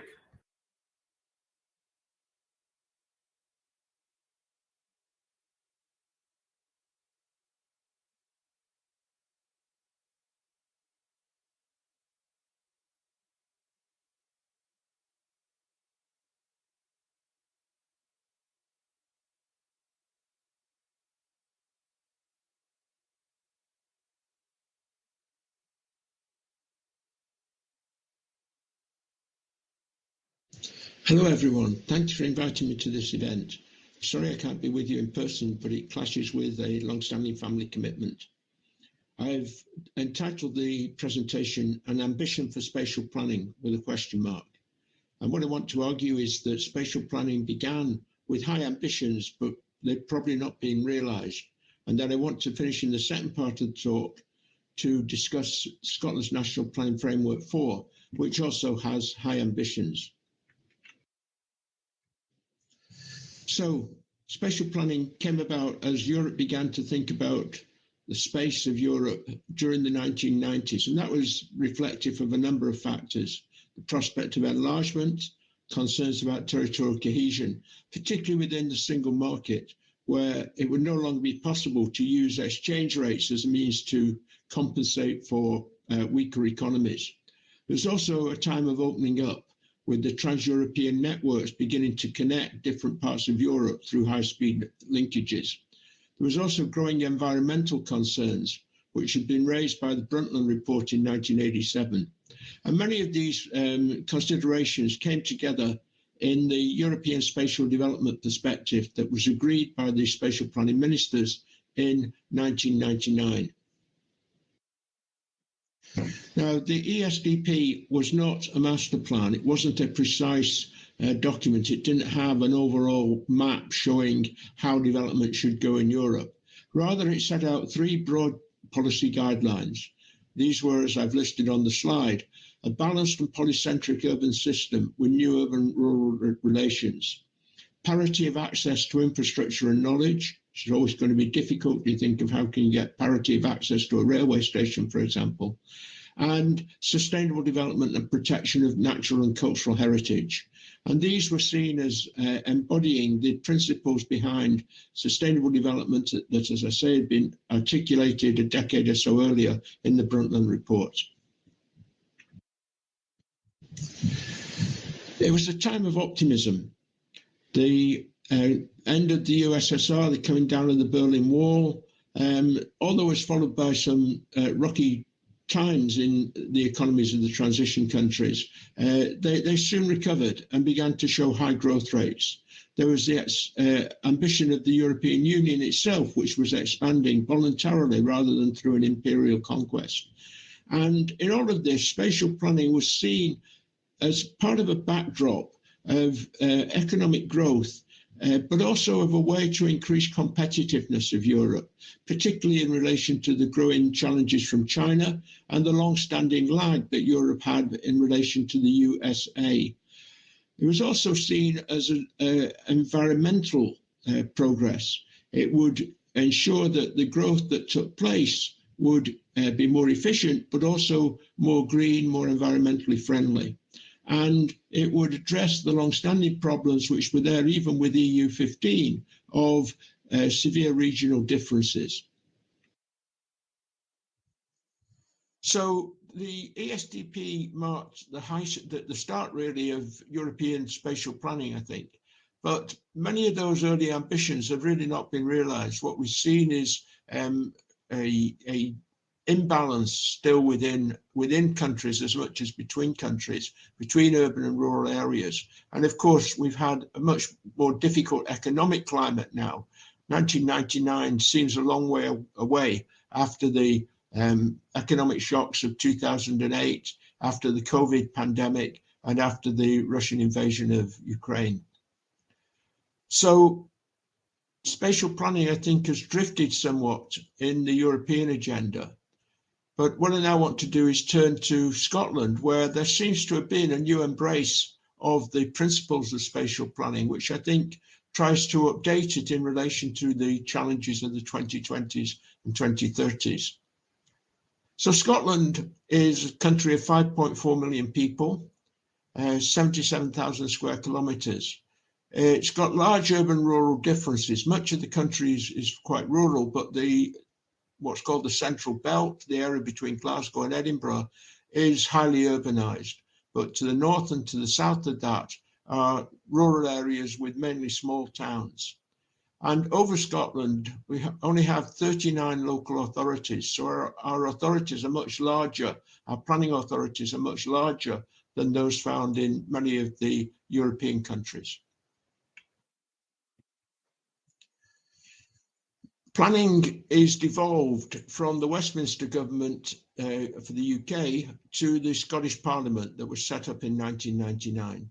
So before that, the Scottish legislation was essentially passed in London, but since 1999, the Scottish planning legislation has been passed in Edinburgh. And one of the first things that the new Scottish Parliament did was to initiate work on a national planning framework. Now, this was significant because there was no UK national planning framework and there was no England national spatial plan. So there was an embrace of the idea of spatial planning in Scotland, though the first three national planning frameworks, MPFs 1, 2 and 3, largely sought to give a spatial expression to the Scottish Government's own economic priorities, which were described as sustainable economic development, but in practice, in many respects, were simply about economic development. So there was monitoring undertaken after each plan and a revision every 5 or 6 years or so. So that was the first three frameworks. Then 2019, we had a new Planning Act in Scotland that was quite contentious at the time. And one of the things it did was to strengthen the role of the National Planning Framework. It did this in a number of ways. It required that the framework be discussed and approved by the Parliament as a whole. Now, this was a bit of a change because the previous three National Planning Frameworks had largely been produced by civil servants and then signed off by the Planning Minister. By putting it in front of the whole parliament, it involved all the elected members of the parliament in decisions and in being aware of the national planning framework. So it gave more of a political buy-in. And linked to that, it meant that more attention was given to it by the different sector ministries, whether it be transport, environment, agriculture, whatever. Because it was now going to carry more weight, they paid more attention and were more likely to align their policies with the national planning framework. And that addressed one of the key concerns of spatial planning, to increase integration across sectors. Also, very significantly, the Act made the national planning framework a part of each local development plan that was produced. So in some ways, it was a kind of nationalisation of local planning, because it put the central government priorities from Scotland there into every local plan. And the Scottish planning system is a policy-based system. It's not so definitive as the ones that you're probably familiar with in terms of drawing precise allocations for particular sites. Rather, it sets a framework of policy, and then that framework is used to steer investment and to take decisions on day-to-day planning applications for development. And so what it was doing was combining the spatial strategy at national scale with the local planning policies, which would determine what happens on the ground.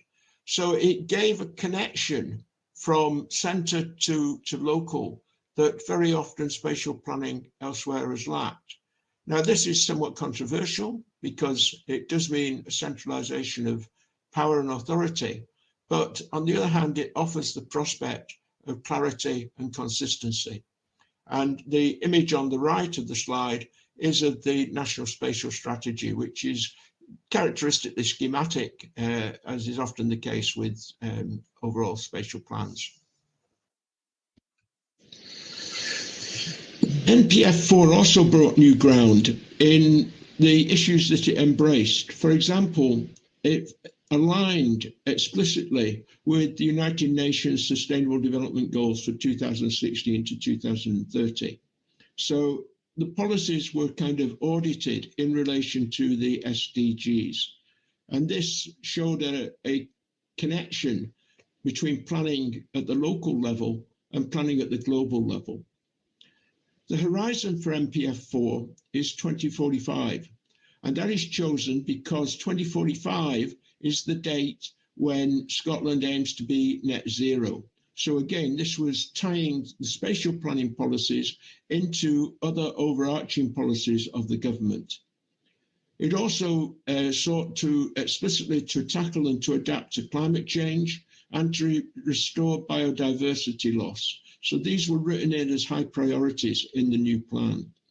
It also addressed issues around health and well-being, building a well-being economy, and not last but not least, creating great places. So it still had that traditional concern with local design and local development. It includes 6 spatial principles. These are, as I've listed there, compact growth. So the aim is to increase densities basically, and to avoid extensive land take as part of the attempt to address climate and other issues. It champions local living and the idea of a 15 or 20-minute neighbourhood. It talks about balanced development, as most spatial plans do, but that's likely to be more difficult to define and to achieve. Importantly, it talks about conserving and recycling assets. These are key principles that are embedded through the plan and through the different policies, therefore. It looks, as the ESDP did, to a sort of urban and rural synergy. So there's still this conundrum of how we actually integrate the urban development and the rural development around it. And in terms of very topical issue, it talks about a just transition to net zero and building more sustainable ways of living. So these overarching spatial principles are very ambitious, I think, in terms of what they set out. They echo some of the calls from the earlier ESDP, but they put a new orientation into spatial planning at national level and at regional level and at local level within Scotland. It identifies 5 overlapping what they call action areas. So there's a kind of scale between the national and the local within the MPF, which sets out principles and investments at a broad regional scale, five broad regions. And I've just included in this slide to give you again a picture of what they look like, a couple of the examples, one from the North and West Coastal area called North and West Coastal Innovation, where there's a strong emphasis on building a blue economy and using things like offshore wind power and so on. And then in the Central Belt, which I mentioned earlier on, the Edinburgh-Glasgow urbanised area, the central urban transition, the emphasis is on how we can make those urban areas less carbon intensive through spatial planning interventions. And these ambitions then are reflected in the planning policies, which, as I say, operate through the local development plan system in the 39 local authorities. So policy 1, the headline policy I've written out there, when considering all development proposals, significant weight will be given to the global climate and nature crises. That's quite a fundamental statement. And as I say, is a sharp departure from the previous leading priority, which was essentially just economic growth. Similarly, policy 3A says, development proposals will contribute to the enhancement of biodiversity, including where relevant, restoring degraded habitats and building and strengthening nature networks and connections between them. Proposals should also integrate nature-based solutions where possible. Now, there's some criticism of words like where possible, that they allow a degree of wriggle room for developers who may argue that in my particular application needs to go ahead despite the fact that it's not doing anything for diversity because it's not possible to do so in that situation. But for all that, there's a broad statement of direction here that gives us a much stronger hand to the local planning authorities and really asks them to raise their game in terms of the importance of reducing biodiversity loss and even moving that into biodiversity gain. The NPF4 also addresses the idea of a circular economy. Again, this is a new breakthrough for the for national planning, spatial planning in Scotland. Policy 12 is the relevant one that prioritises reduction and reuse of materials in construction and developing a circular economy. And so what it's saying is that basically the priority should be to reuse existing buildings and infrastructure and to minimise demolition. And where demolition it does take place, to make sure that one of the conditions on the planning permission will be salvaging materials for reuse. So there's a big push towards a circular economy.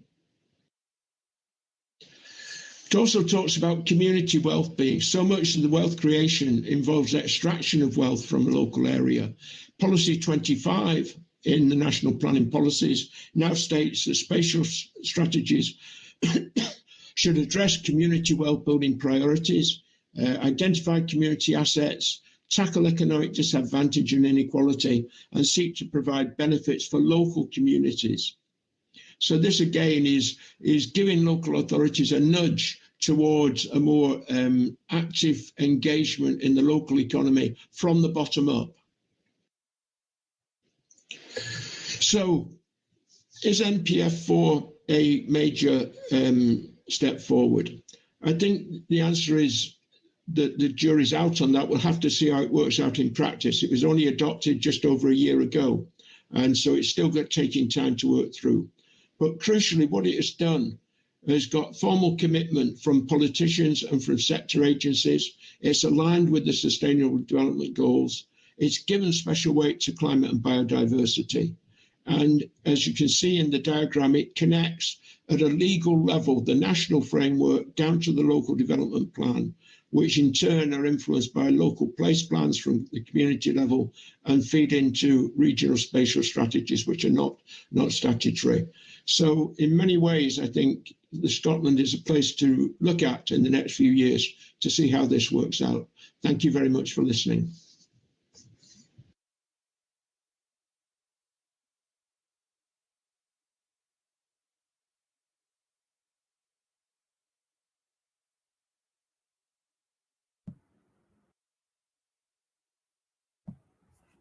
Yes, thank you, Cliff, very, very much. Now we are, like, I see in between have been some discussions about not hearing. And yeah, okay, Joanna, you fixed the problem. Good, that's nice to hear and to see. Yeah, I mean, we hardly can really discuss with Cliff right now or ask him questions. Since he is not live with us.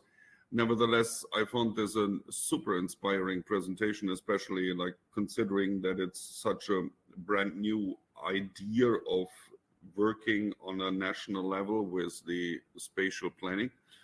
I am actually looking forward exactly to what Cliff just mentioned, that he said like that Scotland is something to watch out for and to look to see what is happening there as a result of this new NPF4 strategy and what actually will be like developed or not developed in the next time. So far from now and from here, we are right now going in a short break, and let's like press thumbs or cross fingers or whatever you do for after the break to have a little bit of a more smooth action show here. And I would very much love you to return here or actually simply to stay. Also, we stay online and to like wait for after the break when actually we will start with Professor Dr. Frank Eckert from the Bowers University in Weimar. And for now, I wish you a nice sip of coffee or a good bite in a snack. See you soon.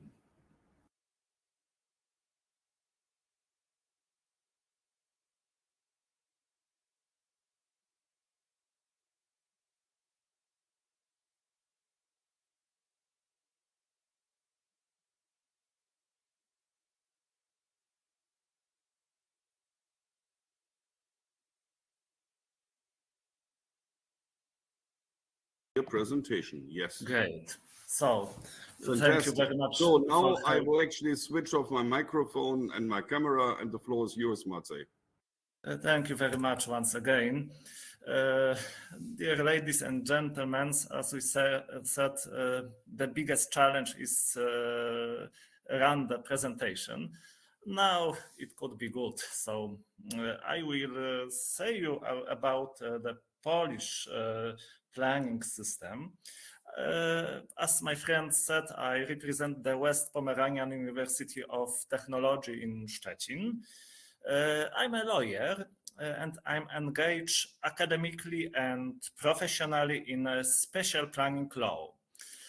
I think I try to define the role of the spatial planning law from a non-legal perspective. Example, urban planning perspective, environmental perspective, climate change perspective.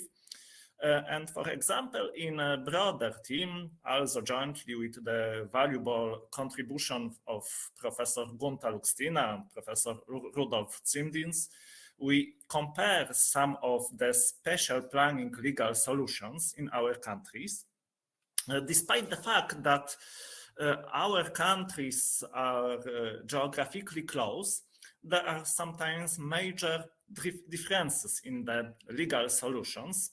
However, we also have many similarities. In my presentation today, however, I will focus on the case of Poland. I can add that in Poland we have a saying, you praise others, you don't know your own. However, in the case of the spatial planning system, I would completely reverse it.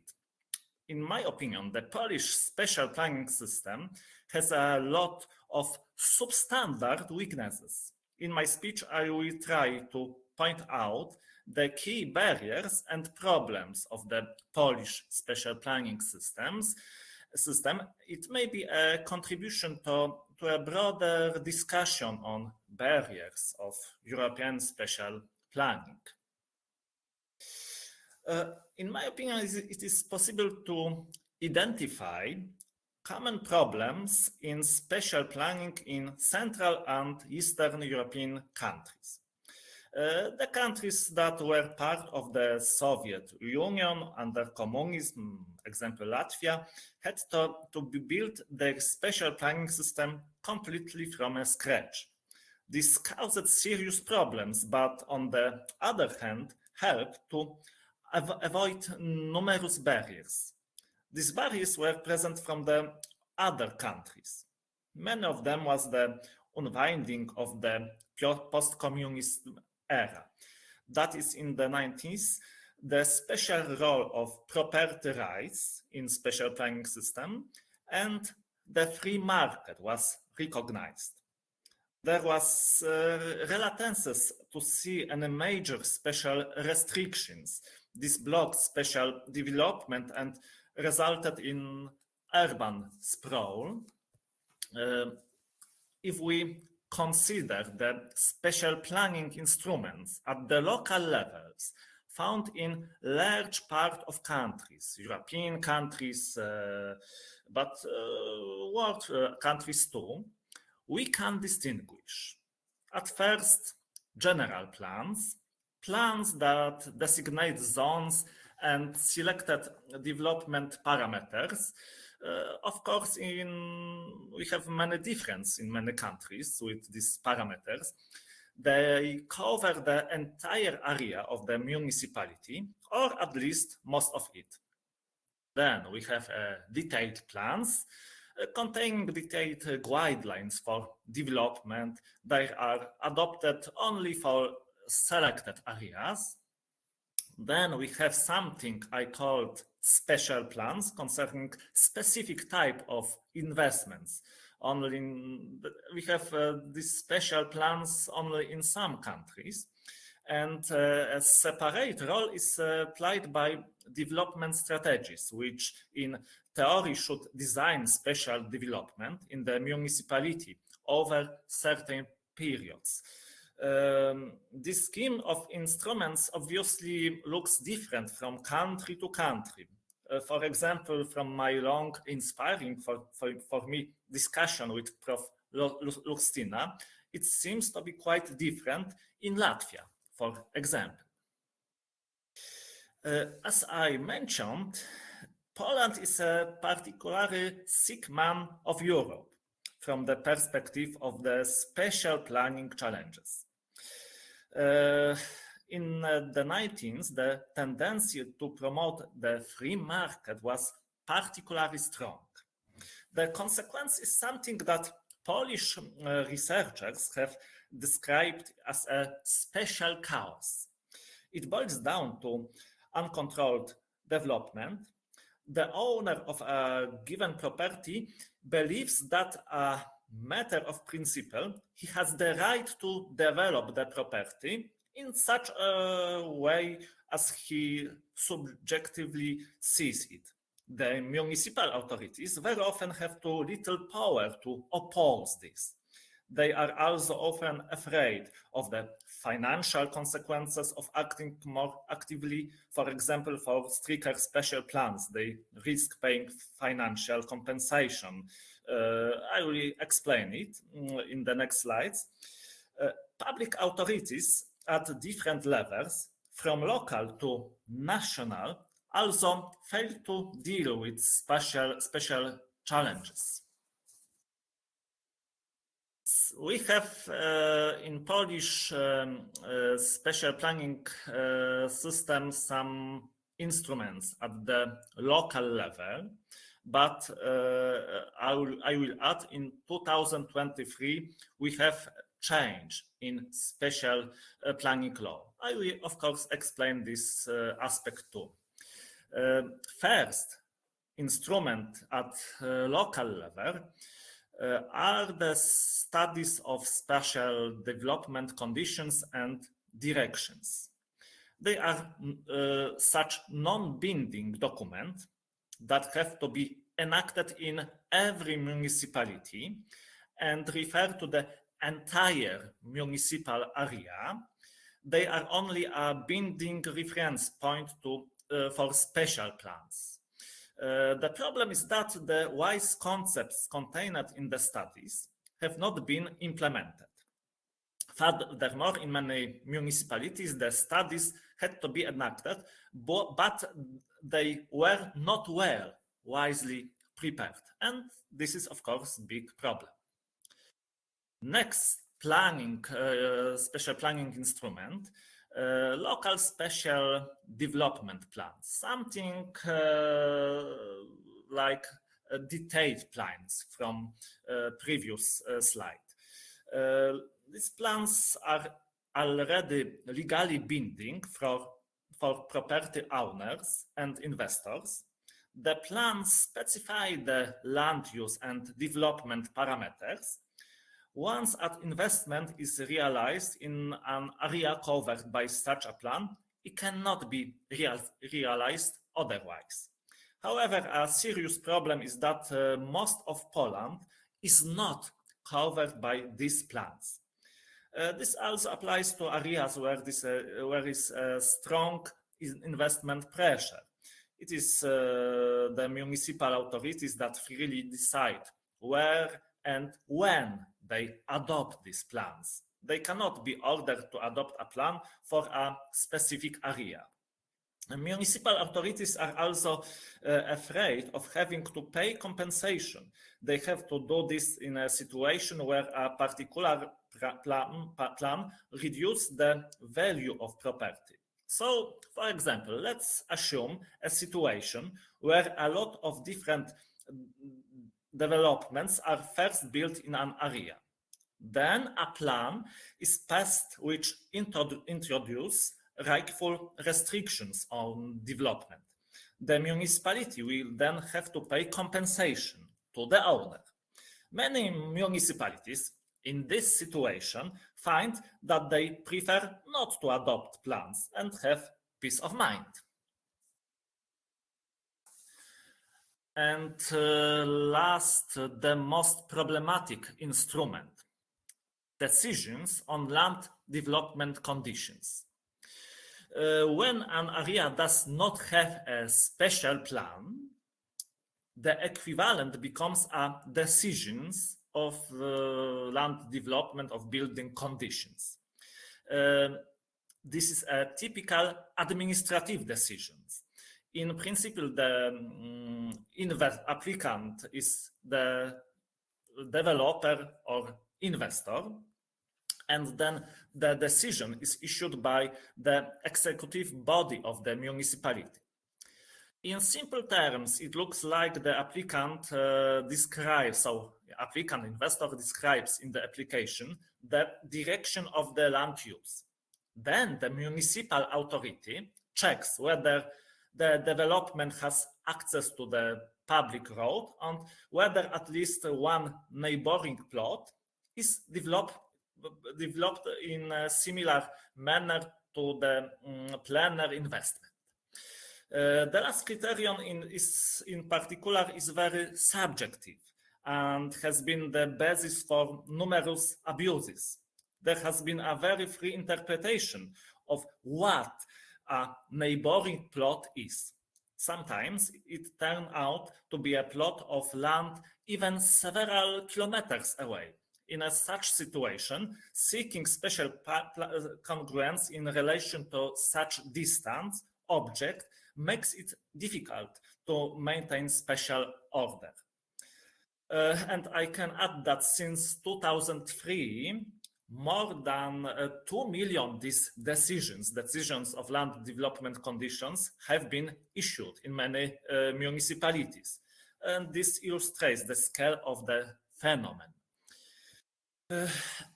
But as I said, in 2023, we have a special planning law reform. This reform is very slow to come into effect, is multi-phased. Nevertheless, it aims to some issues. For example, it aims to the introduction of a new instrument, general plans, as in many countries. General plans cover the area of the entire municipality and are legally binding. They designate zones, for example, multi-family housing zone, open space zone. No development can be carried out that contradicts the guidelines of a zone. Local detailed plan remain, but will have to be compatible with the general plans. Other aspect is introduction of new instrument, integrated investment plans. These are plans that are created on the basis of an agreement between the investor and municipality. The investor financial participation is assumed. And last important issue is limitation of the role of decisions of land development conditions. These decisions will only be able to be issued in zones designated for this purpose in the general plans. Maybe. Okay. There was also attempt to develop strategic spatial planning. By the way, in my opinion, it's very important that is any national spatial planning system, there is a good link between strategic spatial planning and regulatory spatial planning. And at the same time, this is an extremely difficult task in every country. In Poland, certain substitute for strategic spatial planning at the local level was previously mentioned study of the conditions and directions of spatial development. It was supposed to outline the concept of spatial development of the municipality. However, it often did this in a poor manner. Currently, in a special plan has been added to the content of the municipal development strategies. This means that the development strategy defines certain special objectives which should carry over into the content of the special plans. This is a great challenge. Strategic and regulatory planning have different terminologies. So we will see how it works. Maybe I will mention that regional spatial planning can be also analyzed, but the 2023 reform has changed little here. It was, by the way, interesting situation. The local level of spatial planning is handled by one ministry in Poland. The second level is handled by another ministry in Poland. These ministries like each other poorly, especially before the Polish elections. Also, the two planning levels are changed separately. Currently, at the regional level, we have one instrument, the provincial special development plans. It is not legally binding. One of its few important elements is the separation of the location of public purpose investments. There are non-commercial investments important for the community, example, road, rail, or infrastructure investments. For several years, Poland has not a strategic special planning document at the national level. According to many scientific circles, this strongly weakens Polish special planning system. And problems in spatial planning occur everywhere. However, it seems to me that the problem in Polish spatial planning are very large, above standard. These problems consist of maladjustment of spatial planning instrument to the challenges and needs, a low level of planning culture, too great role for property rights in spatial planning, a lack of determination of the part of public authorities to protect spatial order. One can, of course, try to rectify this situation. Unfortunately, at the experience of the 2023 spatial planning reform indicates, this may lead to further problems. To conclude, I think the Polish researchers will certainly still have a great deal of valuable material for creative discussion of spatial planning problems. Thank you very much for your attention. Thank you very much, Maciej. And I would very much like to, first of all, yeah, thanks a lot. And to be very honest, I hoped for a bit clarification, but obviously, thank you for this very honest presentation. Obviously, the situation is not the best in terms of the spatial planning and also national strategies, most of all, or say like entire lack of it. That is certainly a very serious situation.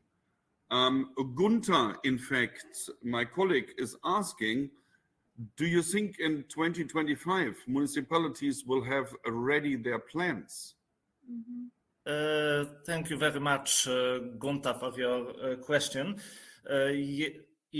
From the legal point of view, they should, but in practically they, of course, don't do this. So in this moment, in a ministry stage, there was a thinking about this situation, how we should change it, this legal purpose. Okay, thank you for the answer, Maciej. Are there any other questions around here in our chat room or even when turning on your microphone? But so far it looks like I don't hear anything to come. Then I would like you very much to thank you one more time, Maciej. Would be great you could switch off your presentation and also switch off your webcam. Yes. And we would actually move towards Mark Geldof, a long-time friend and colleague from many occasions. Is it in education, is it in projects, or is it in NGO and civic society work that we have been doing together for more than 10 years? So I actually very much would like to ask Mark to... Yeah, hi Mark, there you are, I see you. Hello. Hello, welcome at the conference.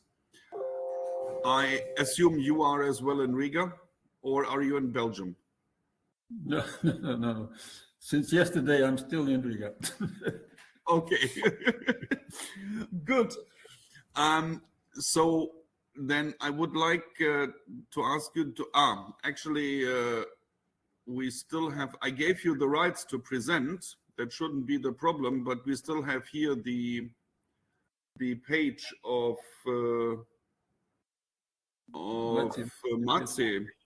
Yeah. Yes, I try to change it, but I don't know how.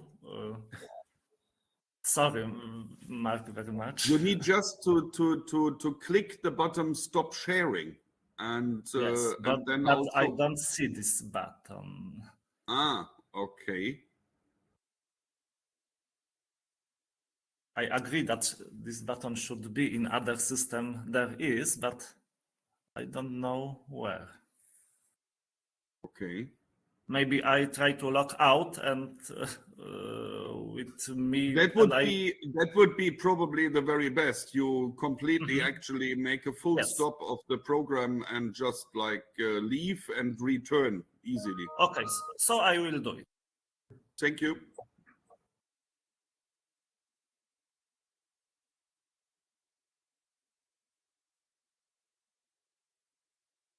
I think, Mark, you simply, since I gave you the right to present, you should simply try to start. Maybe we will see it. Yeah. So I will share screen. Yeah. Yes. Try to share it. No, that's too fast. Start screen. Oh, what is selected tab? Entire screen, yeah. Yeah, but you need to have in the background your presentation open so that. Yeah, it is open. Good. Show, but I can't show.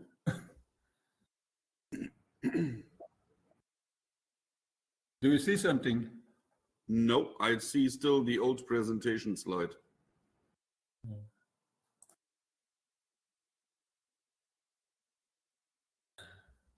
So entire screen, yes. Also share system.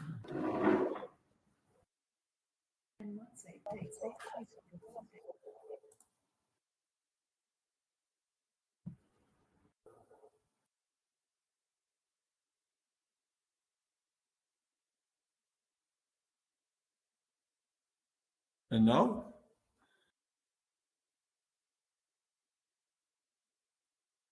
You see something?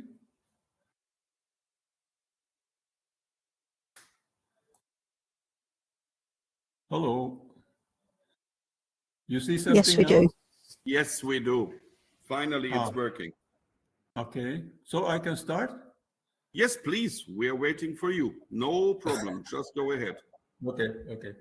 So, yeah, good afternoon, everybody.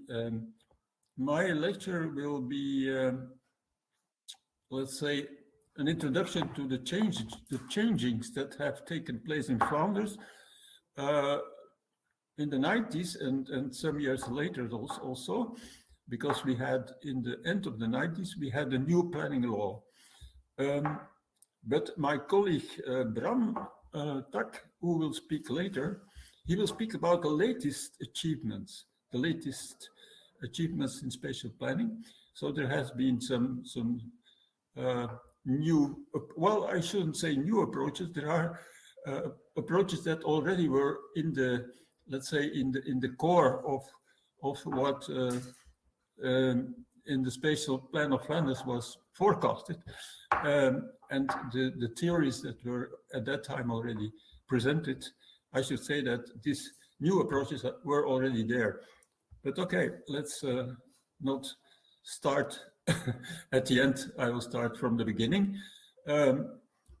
Because we had a planning act in the 60s, 1962, but this act was mostly or uniquely providing land use plans.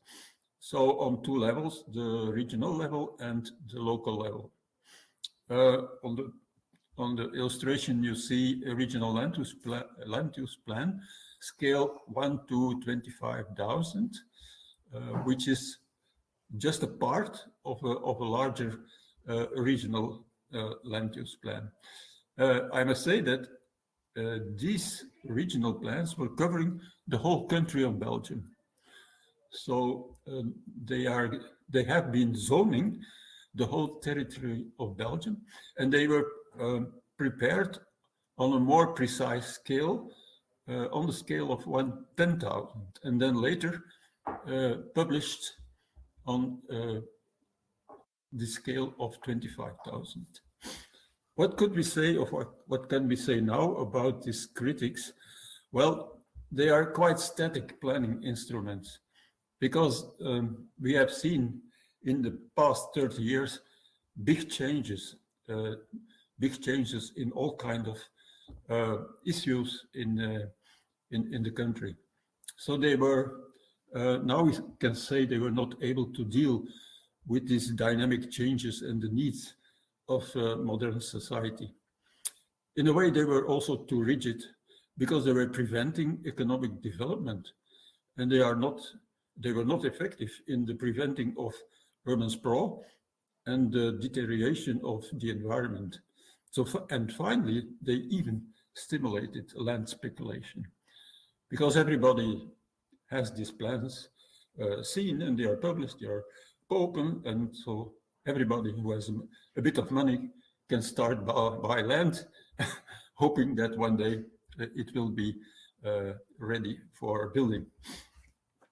And finally, they were the basement for the permit planning practice. And that's easy, because if you have a plan like this, a land use plan, on the local or on this level, you can easily say, oh, it fits, or it does, your demand for building, it fits or it doesn't fit. And then the discussion is finished. These are two examples, because you know them as well, I suppose, of local land use plans, especially Skanstas here in Riga, you know very well. What I want to show with this is that there is still a big difference between these local planiums and detailed planiums in Latvia and those that we have in Belgium, in Netherlands, in France, in Germany, because those of Latvia, they are so complicated. I have seen in the documents of the council plans, in the graphic documents, there are 32 plans. And they give, I should say, they give binding guidance to even the profile of the streets. That's the illustration that is shown. Also to the greenery, to the design of the streets, and much more than that. In our system, we only have one plan. It's only about the zoning, no further detail. So then we quickly step over to 1992, where finally, after some maybe 10 years of discussion and negotiations with the government, finally 2 professors were commissioned to prepare the first structure plan for Flanders territory. So that was a very important decision, because these professors were ready, and they were wanting very much to implement these new ideas about spatial planning. And one of the, I should say, the main inspiration for the new style of spatial planning came from Hazakos Bekam's argument that one must begin with a vision of what sort of future a community wants, rather than logically deduce the future from the past by forecasting techniques. I remember that in the beginning of my career, I was working in the Netherlands, and we were making structure plans for municipalities. And our colleagues, the sociologists and demographers, they were just indeed deducing the data from the past to the future. And that was it. So that is something that one really didn't want to do anymore. Start from visioning what kind of future we want, we see as a kind of ideal future. And later, of course, you can come closer to reality, because dreams, you have to have the possibility to dream. And then later on, reality comes closer. One of the professors, Louis Albrechts, wrote in this statement more about this. And so he said, the desirable future might and perhaps must be imagined as differing radically from the present reality. So it must represent situations which are not mere temporal extensions of the here and the now. So this way of thinking provoked for me, for Albrecht, a shift in planning from an ontology of being, which privileges outcome and end states, towards an ontology of becoming, in which actions, movement, relationships conflicts process and emergence are emphasized. So it was rooted in a belief, in a conviction that spatial planning had to be more proactive and entrepreneurial in order to deal with the problems and the challenges Flanders was facing. And some issues are more important than others. So it is this selection of these critical issues that constitutes the essence of strategic planning. And I think in this saying, we find already the roots, let's say, for the new approach of today, so that we focus on selected issues, which are critical, which are urgent, and which are maybe specific in a certain municipality, but not in another municipality. So we are not making this kind of planning as I would say, maybe in German, Einheitswurst, in English, I couldn't translate it, but something that is really looking everywhere the same. That's not the point. So critical issues are very specific to territories and can be very different in different locations in different municipalities. This one slide to explain that what we are now talking about, spatial structure planning, strategic spatial planning, is an activity which is you should situate before decision making. If we, it is helping the politicians, let's say, to helping them also, because if we as planners develop this vision, it is necessary that the politicians and other stakeholders are looking in the same direction. So it is in a way preparing decision making, and then after the decisions are made, then we come to executing. And in this element, this group of tools that we use for the execution of the vision, there we find the land use plans. So I think now you better understand maybe the difference and how both documents are related. It is, so the land use plans we still need because in some cases we have to change the zoning, the existing zoning, which is not anymore in accordance to our new vision. So therefore the land use plans are still necessary, but they are, you have them to see in the right position as an execution plan, while the spatial planning is in the position of preparing decision making. As I already said, we have politicians which are engaged, but also other kind of actors, including inhabitants.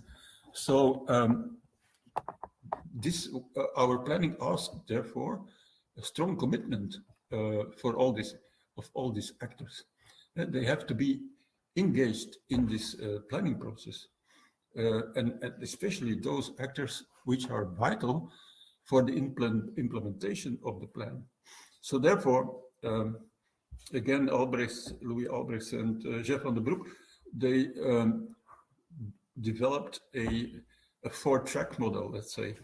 So our spatial planning should be worked out on 4 tracks. And the first track is, of course, this vision, this desirable spatial structure that we want to see on the long term.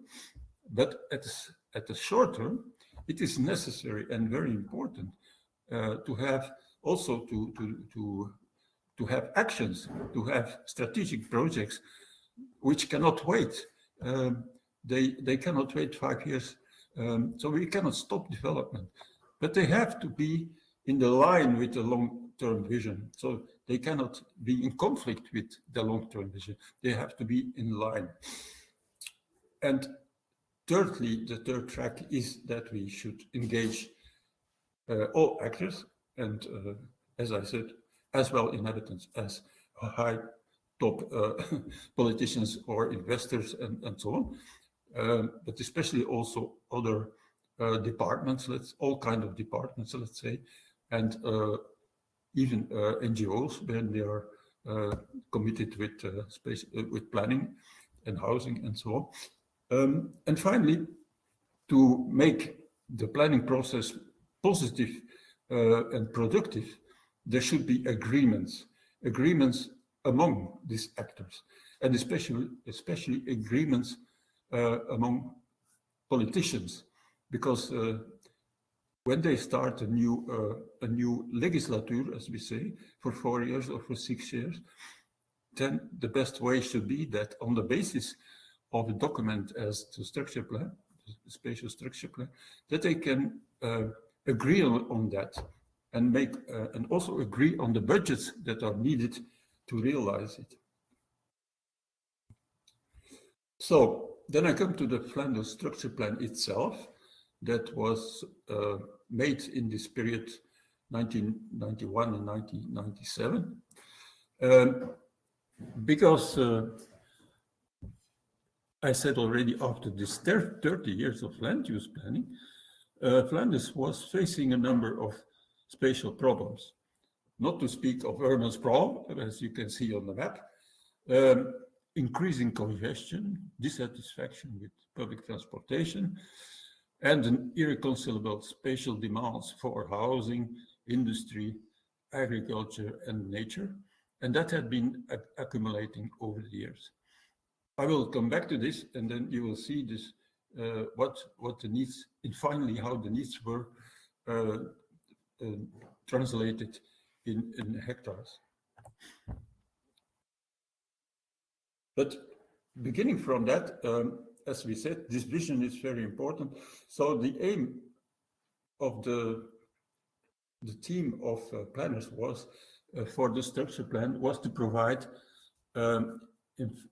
at first structuring principles that could impose some order on future urban development and also reduce the fragmentation of space. So there was a strong need to give some order in the chaos. And therefore they developed four, let's say, simple concepts. First, the deconcentrated bundling in urban networks. That is the first sheet on the top. It means that taking into account the situation in Flanders, we don't have a big city like Paris or London. So we have several larger cities and smaller cities. And in fact, they form a network, because that, especially this network in the center, it is, from research, we know that in this central area, this central network, which is called the Black Diamond, the Flemish Diamond, there we find the majority, maybe 70 or 80, even 80% of all the knowledge in Flanders, of all the jobs, of all the qualified things that you can imagine in universities. We find there all the universities, Ghent, Leuven, Brussels, Antwerp. So they are all concentrated in this network. And then we have a few other networks, even cross-border with Germany, and Aachen and Netherlands, and with France, and a very specific network along the coastline. So that the idea was also, in later, more detailed principles, that the future growth of housing, also of industry and logistics and so on, that the majority of this growth should go to the networks, not to the rural areas. So the rural areas could also get some growth, but in a limited way. So taking into account a certain kind of proportion, that about, we can say, 65% of the growth, which is not so terrible, going to the urban networks, and 35% still could go to the rural areas.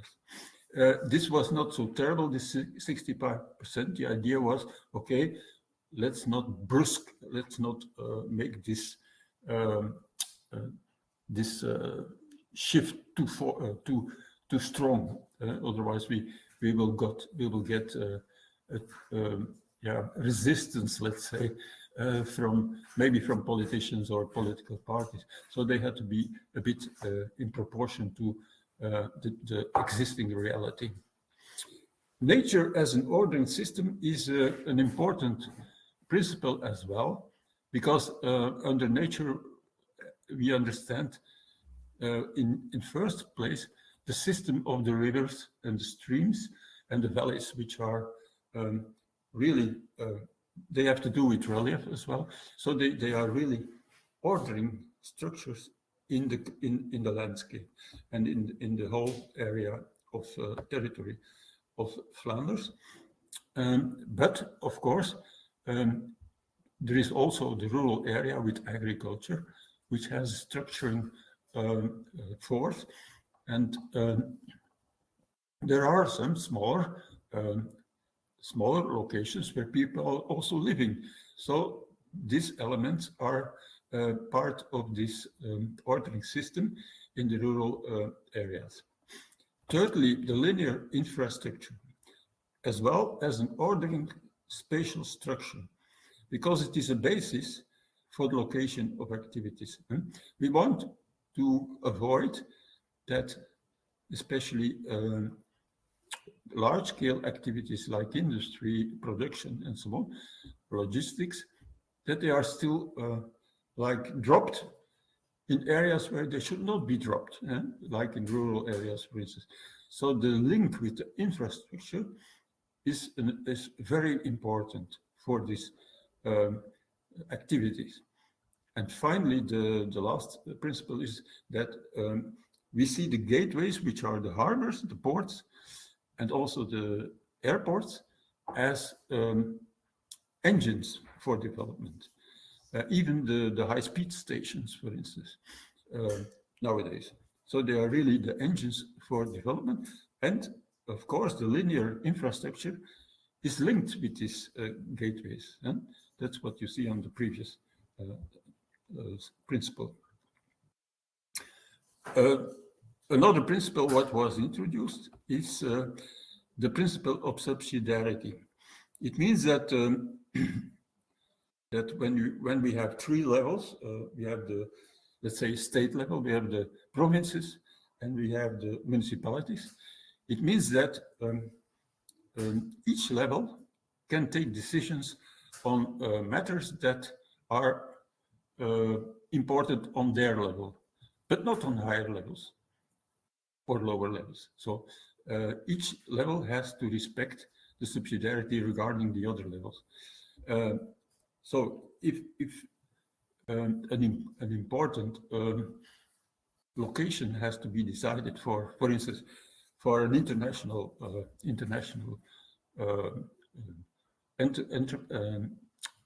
company that wants to come, then maybe this is not a municipal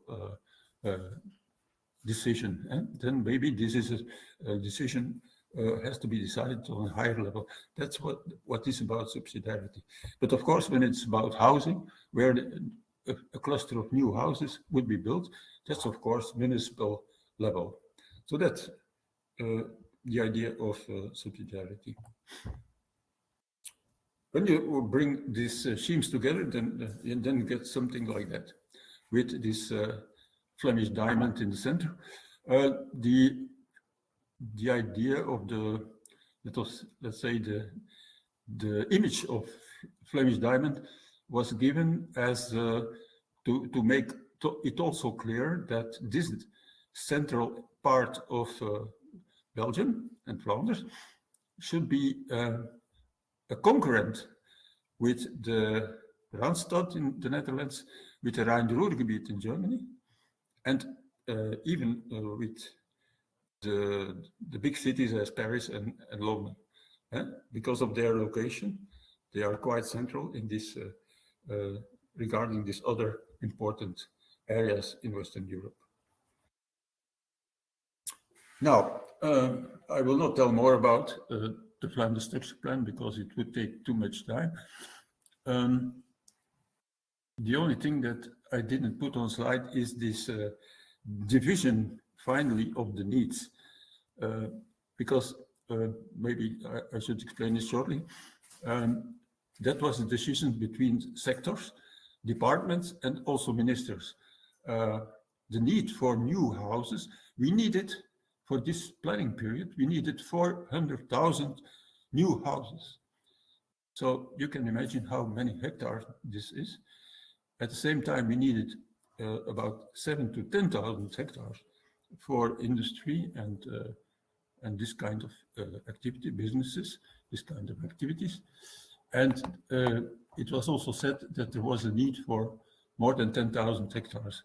Nature, because nature was really I should say, there was a big need to support and to nature and to enlarge areas where nature could develop.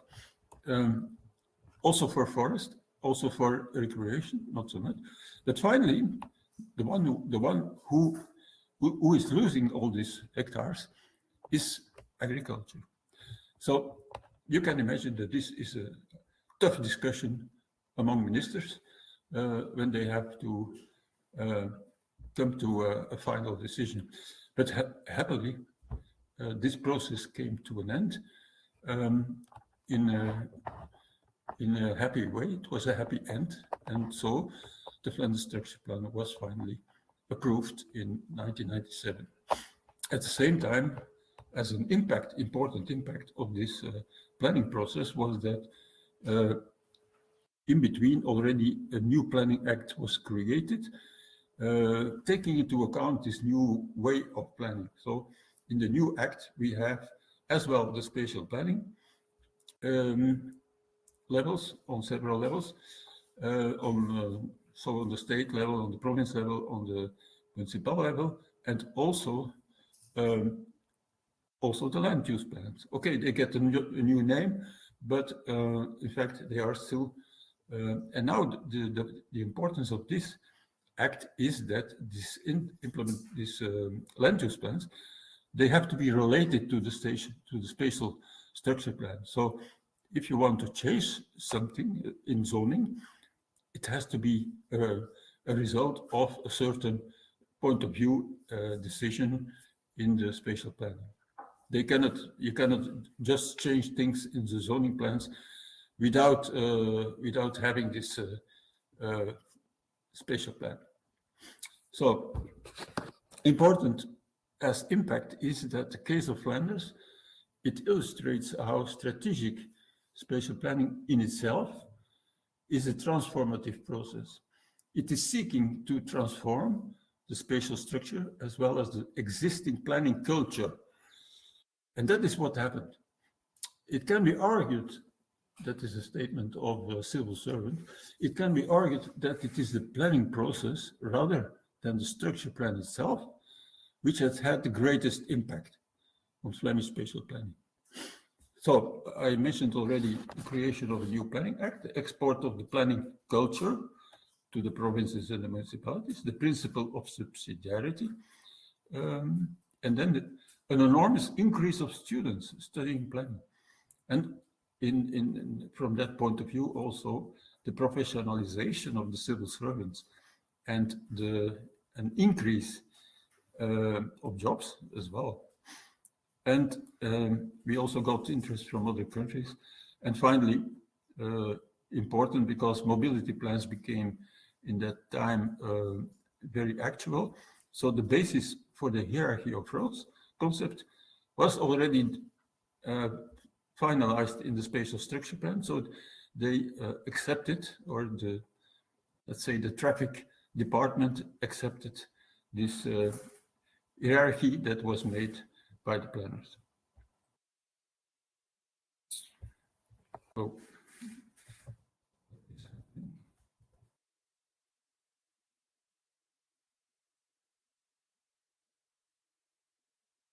what happens with my slide? I cannot go to the next one.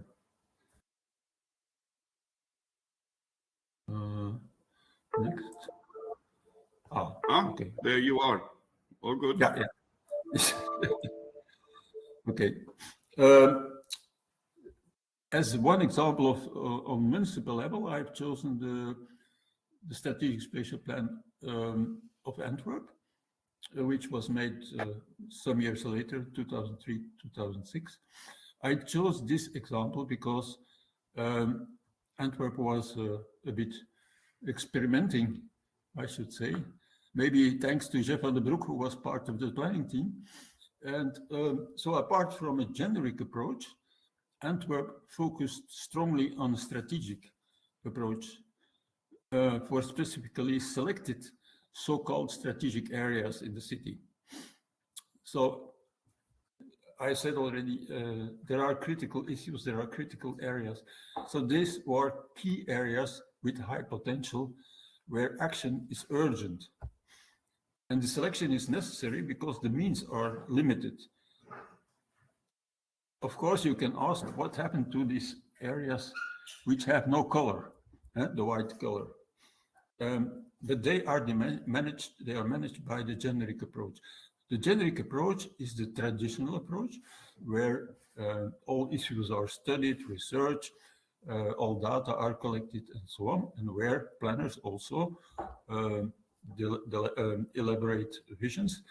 But here there is not this urgency. The urgency is very specific for these strategic areas. And there was a difference in the mind, there was a difference between, let's say, the built areas and the green areas. So the built areas are called the hard spine, and they are in this brown, brownish colors, while the soft spine, the green areas, they are colored in blue. So for both, let's say for both specific spines, there is a specific policy, a specific, specific programs, of course, a specific project. Yeah, let's see. I will just go closer to a few projects or programs also in the hard spine and one in the green, one in the soft spine, which is the green belt. So here you see the location. The islet is a former harbor area, as you know, as in Riga, Andresala is there. The harbor activities have left. Here, the same situation. The docks and the buildings around the warehouses became empty, were not used anymore. So there was a strong need for to do something there, to develop a vision as well. Then Parkspoor Noord, is also part of the green spine. It's a park which was a former railway station. You could compare it with Pillars here in Riga, the goods station, which has been transformed now in a business center. There it is transformed partly in a business center, but most of the area has become a new park. The quays, which are along the river, very important because there was a very urgent need to do something. And then, of course, the central station, forefront and backfront. Central station in the past were very often marginal areas, but because of the coming of the high-speed train, there has been developed a lot of initiatives and pressure from investors to improve these areas. Okay, so you see here the islet, where finally the city has decided, okay, maybe we should give the example to the private sector. We will build there a new museum, and the museum has to be a very iconic building, and that it has become. So you can visit the museum on the top without paying. You can just go up and have a look over the city, even if you don't visit the museum. And that makes it quite attractive. And then also the docks were renovated, the public spaces were renovated. And then now today, it's nearly full of new activities, new buildings. But therefore, I should say, it was important to have a program, not only a project, because this area is too big for one project. So there was a need for a larger program where the city could develop several visions for several parts of the islet. And then the project of the case, as I said, very urgent because of the flood. The danger that the flooding should conquer the city. We had already a wall protecting the city of 1.35 meters, but according to climate change, this wall should be at least 2.50 meters. Of course, you cannot build a wall and hide the city behind the wall. That was not the point. So we had to find a solution, and this was given by a team of Spanish architects who came to the idea to create, in fact, a kind of park and promenade with levels that are little by little increasing. And so in this way, we have like a double result. We are more protected and we have a nice extra park. The strategic area of the railway station. The station itself had to be completely renewed because of the high-speed train. The high-speed train, the station was a terminus, so the high-speed train wanted to go straight. So the only solution was to go in the underground. So the train is now going underground directly to the Netherlands. But the station, as an iconic 19th century building, has been beautifully renovated. But you see on the plan on the right that this is only one element. In this southern part of the railway station, there were potentialities to develop a kind of a small business center, and they had direct access to the railway station. So there's a connection from this business center to the railway station directly, and also to the top of the railway station. And then also in other parts of the nearby have been new developments have taken place. But I should say, especially the public space in the yellow color needs attention, because this has a great impact, let's say, on what the inhabitants experience in the city. And finally, a strategic area for the motorway, which is going around the city, and where now, after a lot of research, it has decided finally. It has taken a lot of time. It has taken a lot of discussions with activists as well. But finally, the decision was made to cover this motorway in several tunnels, and then to, in fact, to create a very large park. But the importance of the park is that the different parts of the city now are connected, which was today only possible via the bridges. So now you will have a maximum of connections from the center to the neighborhoods around the city. A last word about the importance of process management. So from the beginning, it was decided to reorganize the city administration, especially the planning department. So for this generic approach, there was the team of planners who was already active in the city, continued, on that work. But for the specific approach regarding these strategic areas, a new team was developed, with sometimes with people from private sector also, who were interested to join this planning team, and at the same time, autonomous agencies were created. So they are public enterprises, where the council is part of the or in the council of these enterprises are the politicians presented. So they have a strict control, let's say, what the agencies are doing, but they have a huge mandate. They can buy, they can sell, they can run, build, renovate, design, and do everything what is needed to guarantee a good development and governance of the immovable properties of the city. So they are, I shouldn't say they are mighty, but they can work very fast, much faster than a city department.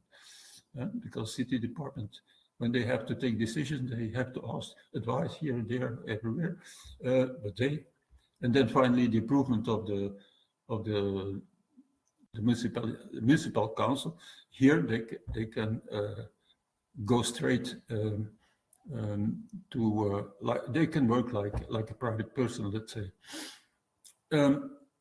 So this reorganization of city administration and the combination of these agencies, because most of the people working on these strategic areas, they were part of the agency. So they had this a large freedom in working. And finally, government's agreements. I said it already, agreements among the political parties in the coalition for each legislative period, because the planning takes much more years than the period of this government, which takes in Belgium 6 years, I think here 4 years. So as you need more time for this planning period, this government's agreements are very important. So about the targets, the priorities, and also the budgets. Okay, I think this was my last slide. Thank you very much. Yeah, Mark, fantastic. Thank you very, very much for the presentation. And actually, this is very interesting how you have drawn attention to this evolution of planning system in Belgium / in Flandern. You were earlier searching for a word, and you found a German word where I could say, like, if we would like to translate it to English, it would be something like a unified character or a unified appearance, which is quite monotonous. I mean, it's a little bit difficult to translate something like this in English. I think there is not a precise one word for it. Coming to Gunther's questions, I have to say I talked in between with Gunther, and we will postpone that to the end when we have the final discussion. Since the questions are also a bit more related to Riga and to the Latvian planning system.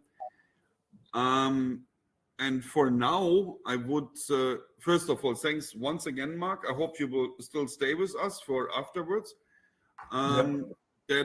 Thank you, and would like to give the floor to Bram Tech, who is already active, as I see, which is indeed great. So, hi, Bram. Hey, hello. Hello. Nice to see you. Nice to meet you. Never met you before. Welcome welcome in the club of this annual happening, small little gathering of planners usually targeting very much the Latvian national level, but we always reach also out for sure here in the Baltic states to our neighbors. But we have also a tradition to always have a slight little international section. Today, the slight little international section got a little bit bigger. And we're very curious about your presentation, as I have seen the presentation before, and I can only say it looked very professional, very, very interesting. Thank you. So I am very much giving you the floor. We're a bit in delay now, but for a normal conference, this is even still very good. Yet, and that before you start, I still want to mention, after you will be, usually you have been the last one in the list, but after you, also that the audience will still understand that, will still perform Frank Eckert from Germany, so that we actually really have the opportunity to also hear his presentation. But for now, Bram, the floor is yours, and I'm happy you are here. Okay, thank you. It's the first time I work with this system, so I guess you see already my screen now for my presentation. Yes, everything fine. Okay. We see your screen. Fantastic. Okay. Good afternoon. My name is indeed Bram Tak. I'm working for Leidal, and Leidal is an intermunicipal organization. We work for 13 city councils in the south of West Flanders. We work together with these communities, with these municipalities, and with the regional stakeholders. And these 30 municipalities are situated in Flanders, near to the border of French. And we are more or less 320,000 inhabitants. And because we are a border region, we work also close with our French and Wallonian neighbors. What are we doing? We are kind of a planning organization, so we are focusing on the regional development in south of West Flanders, and we want to, like every region, we want that region will be a very attractive area for entrepreneurship, work, living, recreation, and so on. And our three main topics we work about is territorial spatial planning, so the building and developing projects in the terms of for companies, and we're also working on the topic of e-government. So working with data, with GIS systems, developing websites for our municipalities is also one of our jobs, and we do that on different teams. So when we do territorial planning, we work on the urban planning, we do mobility, biodiversity, nature, ecology, landscape, and even heritage, housing, and so on. And we do that on different levels. We also normally naturally we work on that local level because we work for the municipalities, but we always try to work together with several municipalities, but also with the province, with the administration of Flanders, and also even that cross-border collaboration. And we do that with several partners, of course, with a lot of public authorities, but we also always work in the idea of the quadruple helix. So we have contacts with education partners like the University of West, University of Leuven, Ghent, and so on. We work very closely with companies also. So that a little bit of an introduction what Leidal does. What I want to tell you now is I will focus on a new type of plan in Flanders, the new kit in town after the spatial structure plans. We call it the spatial policy plans. But first of all, I will start with some key elements of what strategic territorial planning is or should be, and I also want to end with some other tools for strategic planning. So first of all, the key elements of that strategic territorial planning. In the presentation, we have seen the presentation of Mark about the evolution of the planning system in Flanders, it was clear that we had a shift. We made an evolution of very, I call it passive planning, with a future that's a blueprint that says everything about about each area, that waits until permits are asked to control, and where the planner is really the expert that brings everything together. So with the shift of that type of a zoning plan to a more to the structure planning, we see that there are some key elements of strategic territorial planning that that become clear. First of all, the future is no blueprint anymore. It's in fact a flexible framework, a vision, objectives that give direction to the future. It's also more flexible because a planning authority can more easily cope with new trends, with new challenges. And also a very important element is that vision, that these objectives are translated into actions. So the planning is no more passive, but becomes a very dynamic type of planning with concrete steps, means, resources that should be, of could be, of must be reserved to translate that vision into reality.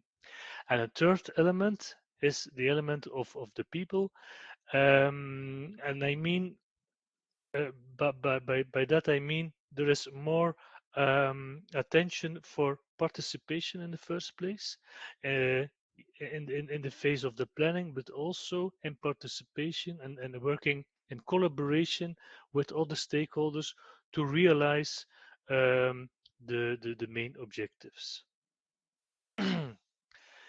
And these elements, the flexible framework, the action, the cooperation, are essential for strategic planning. And also the role of the planner itself shifts a little bit. It still remains the experts that do the researches, monitors trends and so on, but he also tried to connect a lot of people, a lot of stakeholders, try to connect different planning levels, and also make the connection between the long-term ambitions and the more short-term actions. And what also important for strategic planning is that a government has, in fact, at least 4 different roles in planning. And these roles are very very hard linked to that strategic planning. This first of all, that defining the framework, it's cooperation, it's working together with other administration, other expert stakeholders, and also executing, doing things, making action so that these ideas are translated in reality. And of course, regulation still remains important, but that is the main function. That's not the key element of strategic planning. So that's I find that a very important way of thinking, of seeing to of looking at the reality, of looking at planning, at the planning practice. And we can also look at it framework to several types of instruments. So we can combine these rules with for example juridical instruments, economic and instruments about information and communication. For example, the spatial structure plan that was presented is a framework type of a juridical instrument. For the economic instruments, we can say that acquisition by an authority of a plot of land is an example of the execution role that the government could play. And participation, of course, is then an example of cooperation in terms of these instruments about communication and information. Now I will focus on the juridical planning instruments. And first of all, I will talk a little bit about the latest evolution in the planning system of Flanders. This explanation, this history, this evolution is already told by Mark, and that's a history that shows the shift of that passive planning to the more strategic planning, and already told by Mark and just told, especially the launch of that structure plan in Flanders means a big shift, a big transition in the planning practice in Flanders, and all these key elements of strategic planning becomes more clear. I will leave it like that. What's more important that after 12, 15 years of working with these spatial structure plans, there was a new need to change the planning system. And why was that? Because they remarked that the structure plans that should be very strategic and dynamic, that they were very little reviewed. Why was that? That's because it seems very hard to do it. The planning process takes a lot of time. So to make up the first structure plan, that took 3-4 years of planning, that's a lot. But the revision, that also, even if it was a partial revision, because you can do a total revision and then a partial revision, that also takes easily two years of a planning process. And everything, all planning components have to be revised. Even if you just want to change one small element in one part of the total plan, the whole text has to be presented once again to all the advice instances and to the public. So that's not flexible enough. And there was also an element that the spatial structure plans, they remain too all-encompassing. They have to deal with all kind of all spatial elements. So that was that still there's also an argument that that's hard to revise them, and there was also another argument, not process related. On the level of Flanders, the structure plan needs to be revised once again because we were confronted with a lot of new challenges, spatial challenges around energy, mobility, climate, and so on. And these two powers together was the reason why the Flemish government approved to change the planning system once again.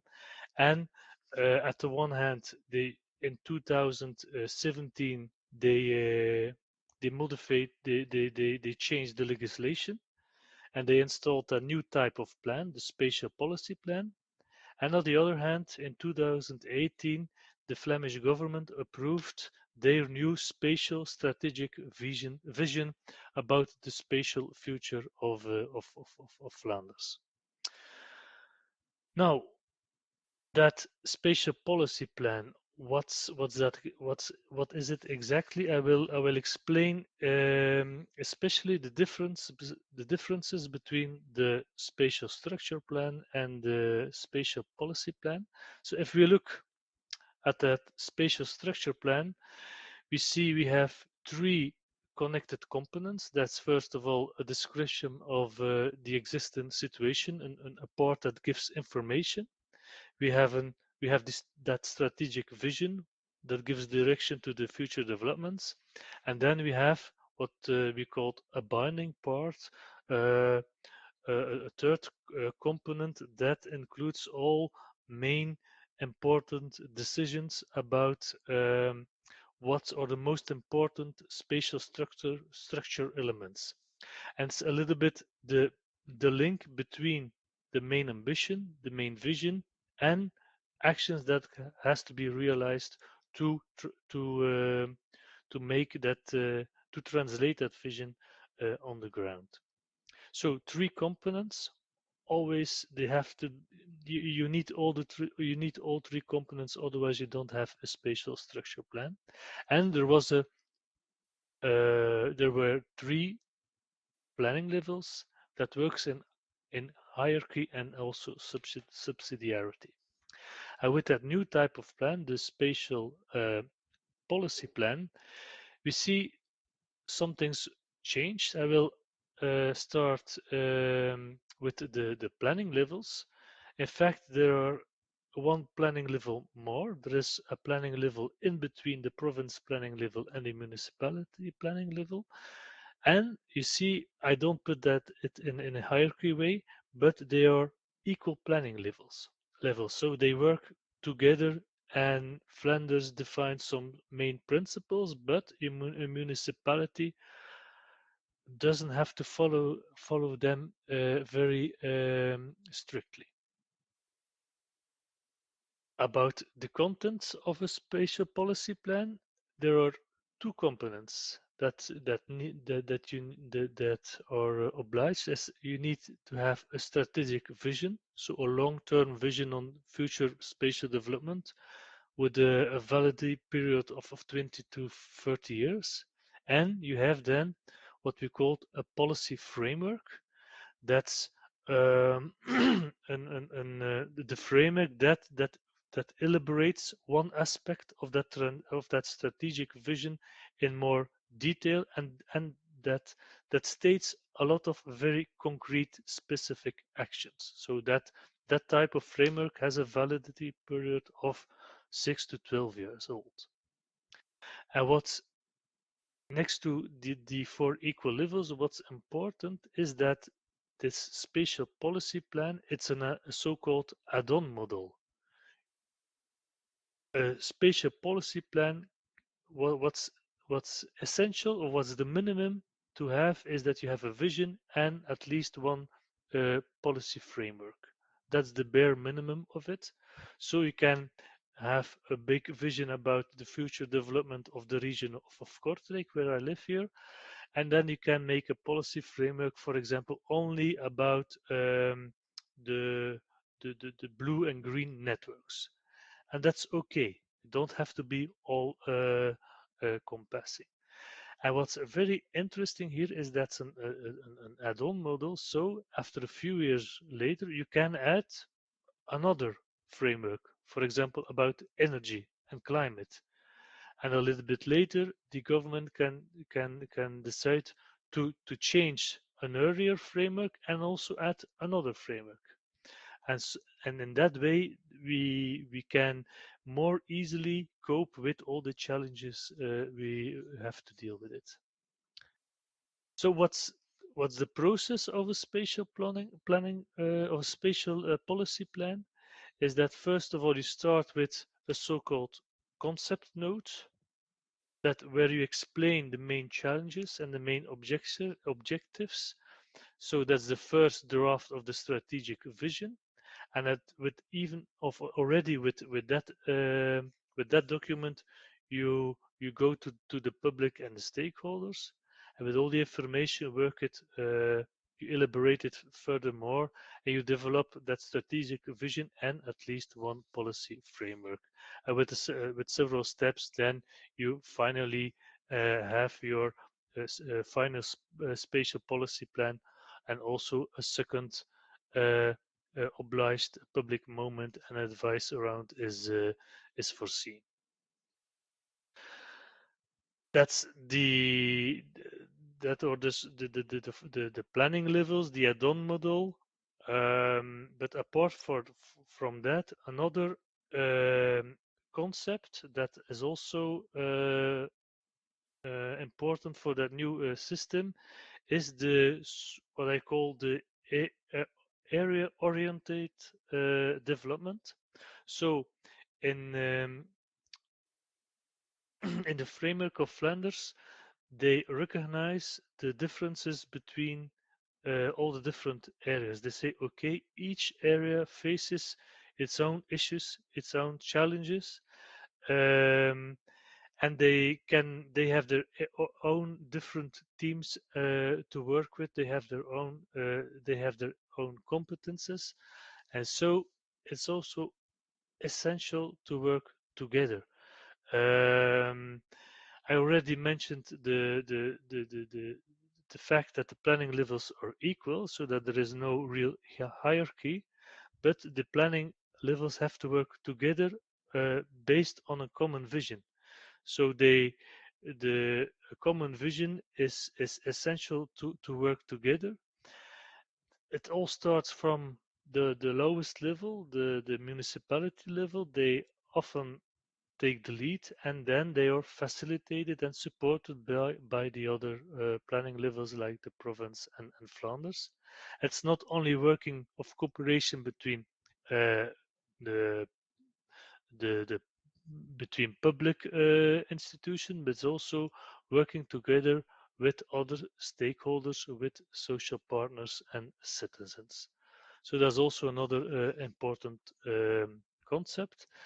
And these concepts, these elements of the spatial policy plan makes that type of plan has become even more strategic than the earlier spatial structure plan, because first of all, the the framework that it describes is even more is even more flexible because it's more focused. You don't have to treat everything.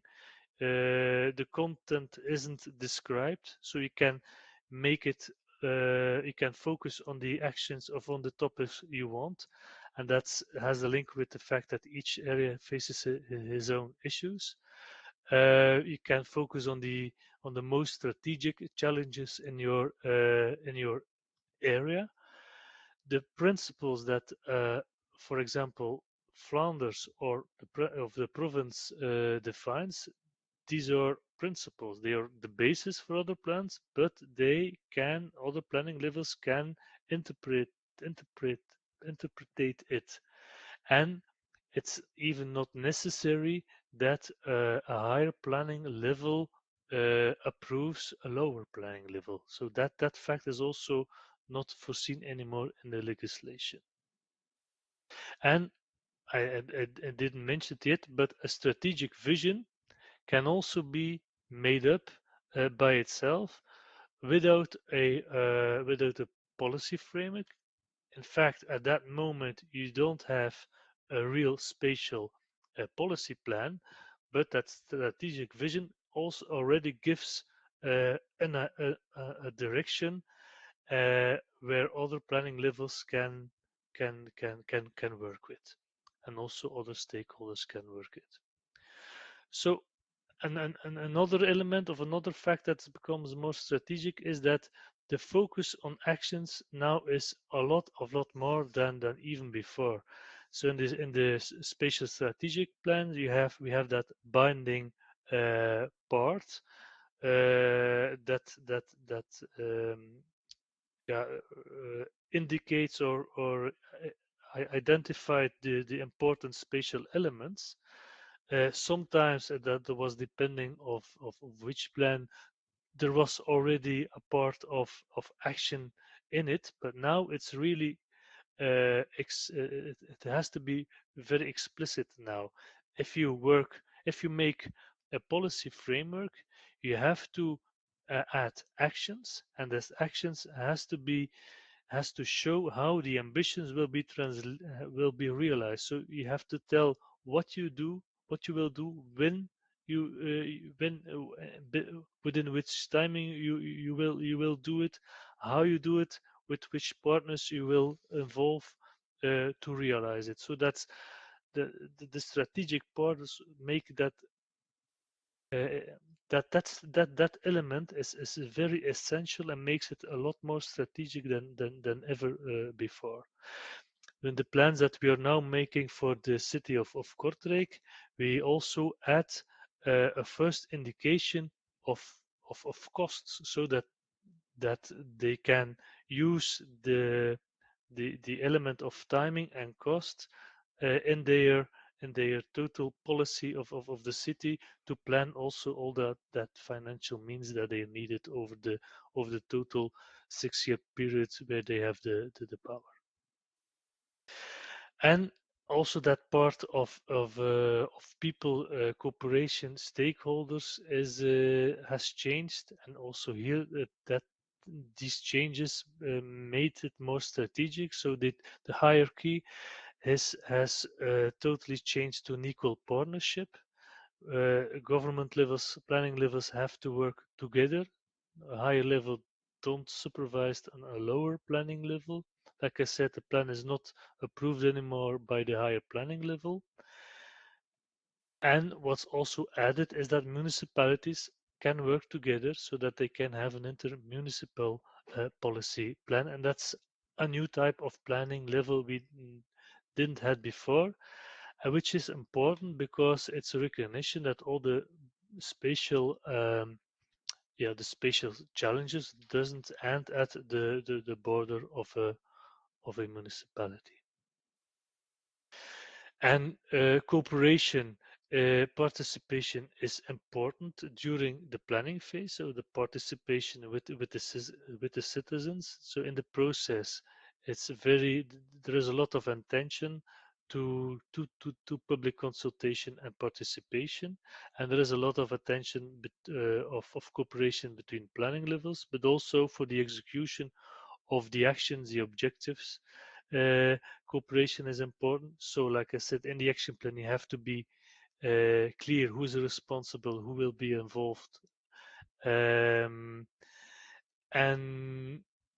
what's also new is that your municipality can execute an action can work, can collaborate with an action of another planning level. So the municipality can say, I will make this type of plan so that I help to realize an action of, for example, the province.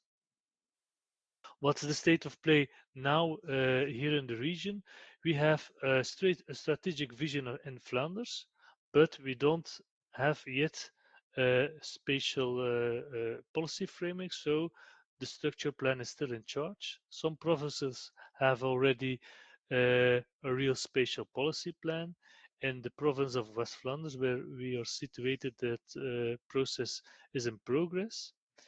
On the intermunicipal level, it doesn't exist nowadays. There is no intermunicipal policy plan, but now here in the region, I will talk about it. We have a kind of a regional plan, and on the municipal level, there are some local spatial policy plans in Flanders, but here in the region, we were in progress with 3 municipalities. That's Kortrijk, Wevelgem, and Harelbeke that are started with that type of plan.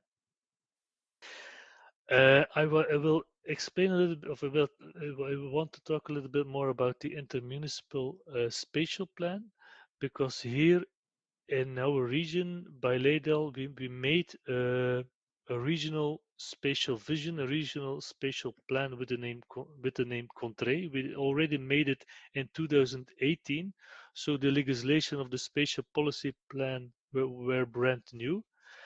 And there was a plan that defined a future, that defined the framework, that defined some ambitions about climate, mobility, biodiversity, and translated in 3 spatial principles about the blue-green network, about strengthen the urban tissue, and also activate of conserve the open space by also by say that the open space is not a leftover space that can be used for building, but that's a productive space that is productive for food, for nature, for water, and so on.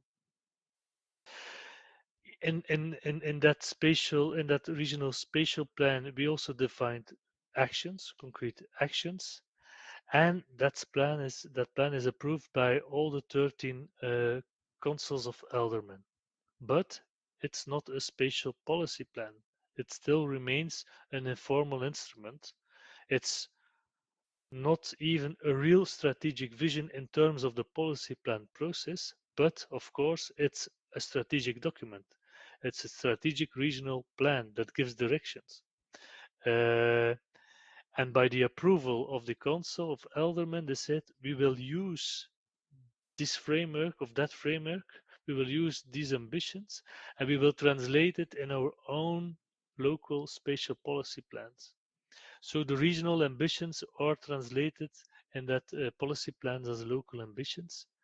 And in the idea of working together and the idea of the partnership between planning levels, there was an agreement between the 13 municipalities and the province and Flanders, especially the spatial planning department and the mobility department, to say we will use that spatial vision as a base, as a common vision for further cooperation. And in the agreement, it was there was written we will use these ideas, that regional spatial plan, and we will translate it in our own spatial policy plans, in our own instruments, and we will work together to execute 9 main regional actions. And as an example of working together, as an example of that cooperation, we installed an intergovernmental coordination platform across the different across the different planning levels, and the main role of that coordination platform is, and the name said itself, is coordinate all the different actions and coordinate the main ambitions in our region. And like I said, that regional plan is not a real spatial policy plan. It's already a little bit a deviation of the spatial policy planning, but it shows that you can do a lot with more informal instruments, that you can achieve a lot, that you can achieve a lot. And that's why I want to add some other type of instruments, or approaches that are relevant and that also help to be very strategic in terms of planning. And first of all, I will give some examples of informal instruments that helps to define the framework. And the first important things are our master plans, our local master plans. The last couple of 5 years for the municipalities of Wevelgem, Kuurne, Avelgem, Deerlijk, we made some local master plan, and that's not a legally binding document. So there is no legislation about it, but it is a framework we create. We define a vision, but we make it very concrete. So there are no big arrows and main ideas. It's really detailed, concrete projects, and we combine the vision with project that helps execute the main ambitions. And also the other informal instruments, like for example an image quality plan, has the same idea. It gives direction. It helps the administration when they treat the request for permits, but that instrument still remains informal. There is no real strict urban planning regulations in it. I already talked about that regional spatial vision. Apart of that, we also developed some different regional strategies on different themes. For example, energy, mobility, housing, and so on. And these strategies are, they can be seen as a kind of policy frameworks, because they elaborate the main idea of the regional plan, and they define it in more specific objectives and more specific actions. And also in preparation of these strategies, We do a lot of research. And we do also a lot of monitoring. For example, here we try to monitoring all the new green spaces that are added in our in our region. So we use it to see the evolution, to define the objectives, and to see if we are on track, so that we can maybe adjust the strategy. Also, in terms of cooperation and execution, I can give some recent projects and achievements. Of course, when we talk about cooperation, we have the I call it the old school participation processes. It has become a standard tool. It's obliged in a lot of planning processes, but we try to do more. For example, for that regional plan, for that regional vision, we developed a real exposition open for the wide public, so for all the citizens, to educate them, to show in a simple, interactive way what are the main special challenges that we were confronted with.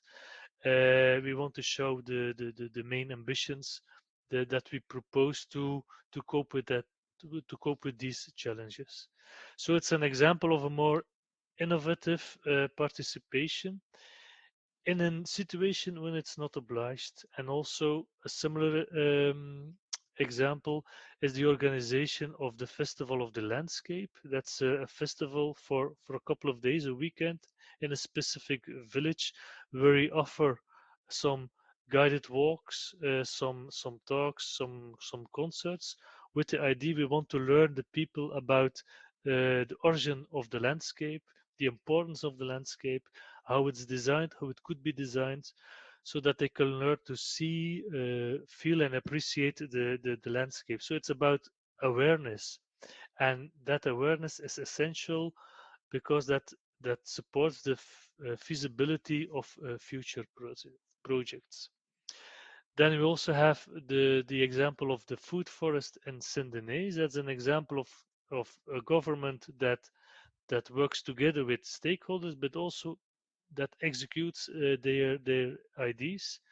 So there was a parcel in a small village that was indicated as a zone to keep it as a reserve for future housing development. But because ambitions are changed, we want to keep these grounds of this area open.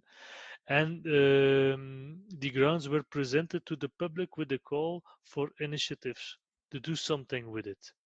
And the winning project was a coalition of citizens in the neighborhoods, and they proposed to develop a food forest.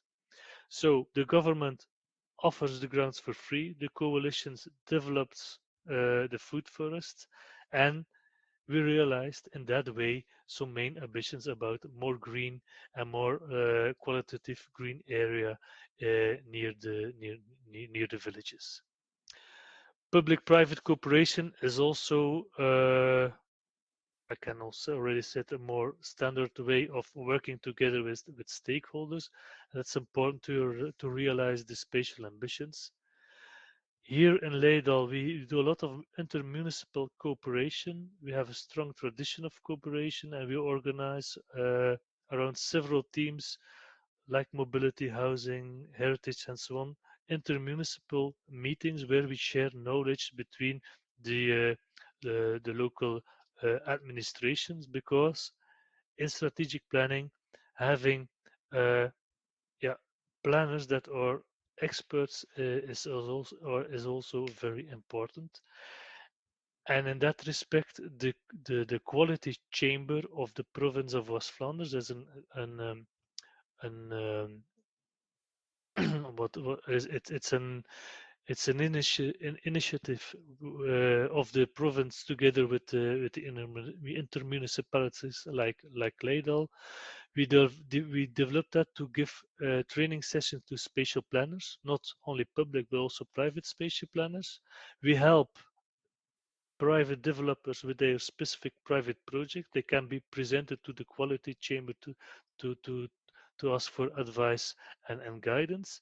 And each public authority in the idea of realizing and do in the idea of realizing projects and do actions by themselves, they can ask the quality chamber to help them to support them in the selection of good designers and design teams for the public projects. Also in 2023, we launched the climate fund with different municipalities. Also an example of how you can combine execution of actions by the government itself and working together with citizens and companies.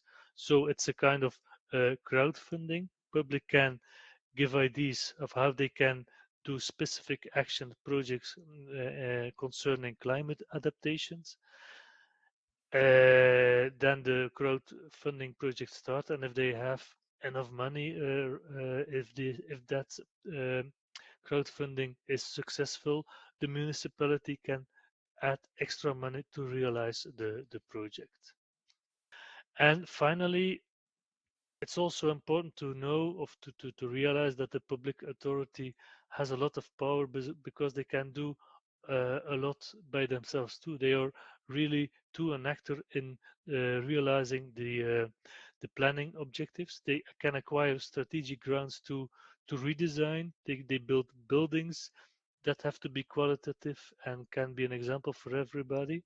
And here specifically, it's an example of what we call a Grondenbank, a bank of grounds. And the idea is that a government actively try to acquire strategic grounds that are strategic for the realization of a specific objective. They try to acquire grounds that are very specific in that project area. For example, I want some ground along the river because I want to have it so that it can be flooded over time. And they also try to acquire some other grounds further away so that they can exchange it with the owner of the grounds that are in the specific project area, and so that they can create a specific of a win-win situation.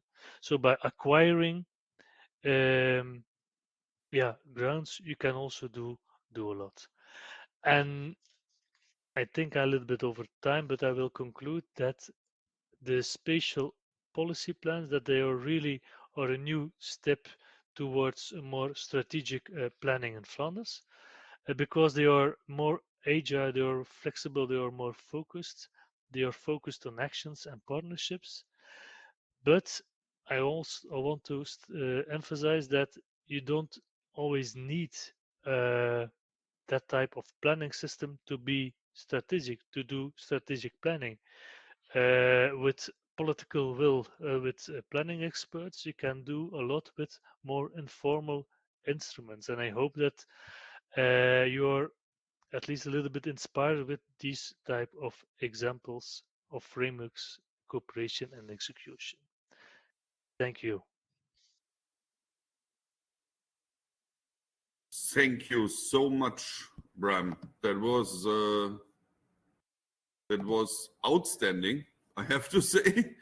We did expect a bit something when we saw your presentation, but we didn't expect this. I'm sorry.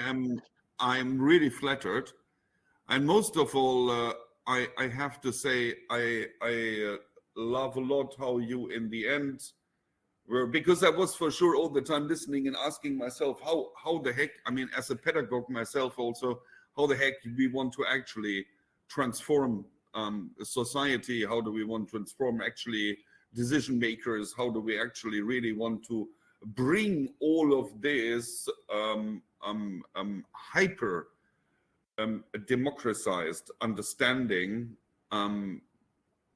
towards the places where we need it in order to actually stimulate this strategic thinking and the will actually to strategic thinking, which I always believe is most important. You need the will of people to do it. And the good thing of your presentation was that you yourself came in the end actually towards the answer of it.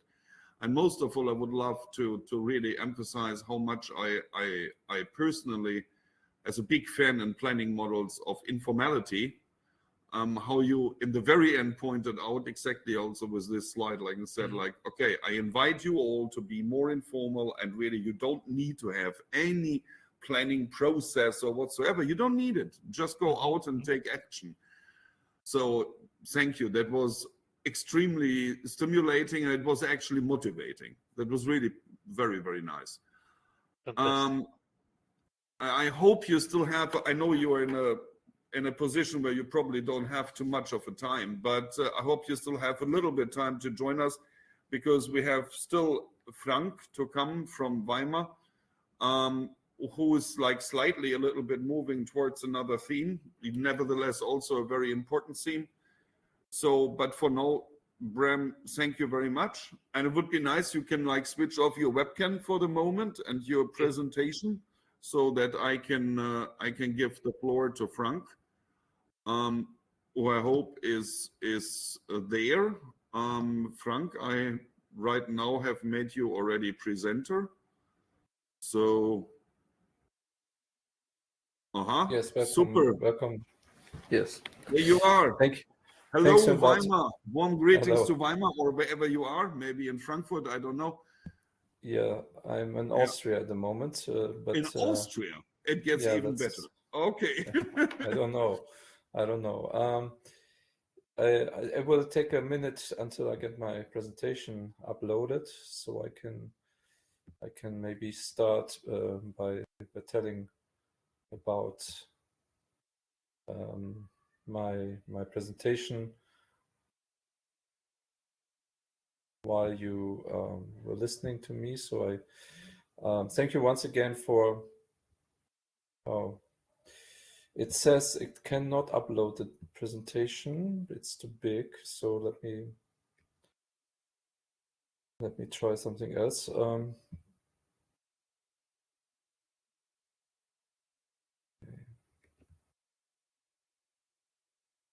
So now it should work. Yeah. First of all, I have to apologize. I really made a mistake by the time. I don't know how this happened to me. Really, I'm very stupid in this regard. Sorry for this, but I hope I can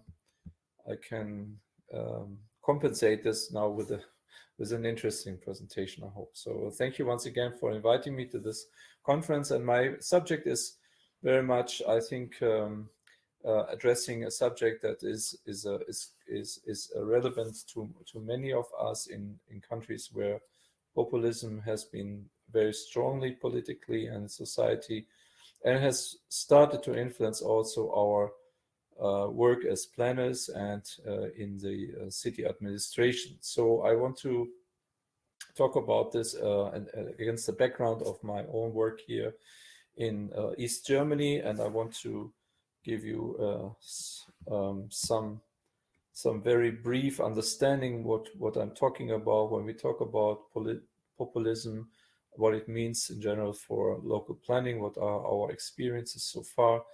And then I would go down to the concrete example of the AfD, which is the one populist movement here in East Germany and Germany in general, which is representing populism very strongly. I will go then to the case of Altenburg, which is a region here close to Weimar, where we are working on since 2 years with a so-called regional lab of planning and trying to support social ecological transformation.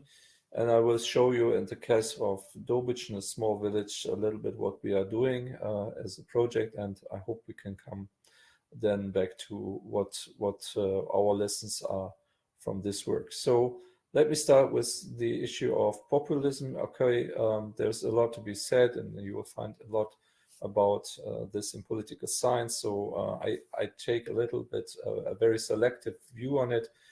And when I look at what populist movements are doing, basically, then I think what inspired me is a lot this book that I'm here quoting, and they focusing on three points that tries to explain the rise of populism, and that is a promise of protection in a time of uncertainties and in many regards in society, and that means that protection is against any kind of change, even the change for the better, if we think so.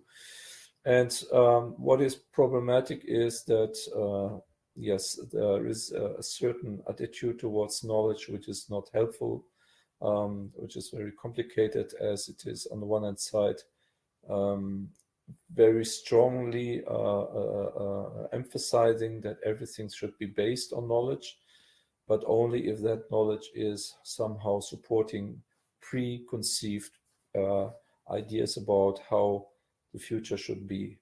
So these 3 points, of course, makes it in many cases very difficult for us as people in the local planning to develop plans, to develop acts. And when we see what this means on the local planning level, then there are examples and experiences from countries which have a longer tradition with populists in the local planning area. And here I can say that what I learned from the French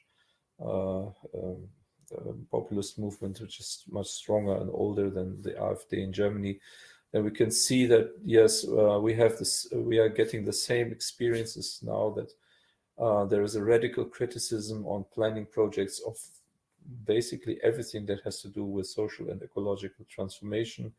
It's a very much idea of that car drivers should be strongly further supported in everything that needs to be helping to people with cars. So this car orientation is a crucial point in many of the AfD projects that we have, and it's often these issues of local planning are for politicians only a vehicle of bringing themselves in as an alternative elite in many cities, and not having really a different planning philosophy or planning ideas or any particular projects, but just to counteract on existing institutions and policies in the existing democratic system.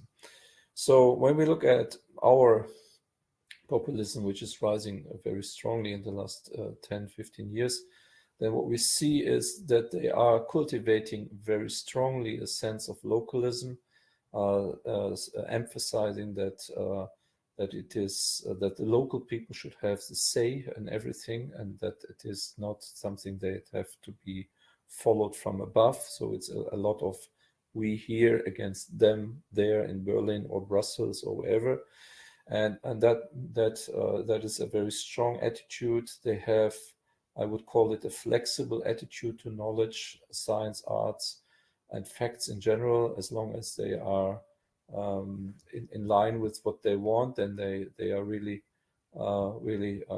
supportive. But as soon as it is not what they think, then they are questioning very strongly the objectivity of facts or the existing of certain facts like climate change at all. Basically, many of this of the AfD is taking the local stage of politics as a kind of a symbolic area for their overarching nationalists and anti-migration narratives. So in the most cases, the real motives behind acting against planning is not really the planning issue itself, but to have a way to problematize nationalism or migration.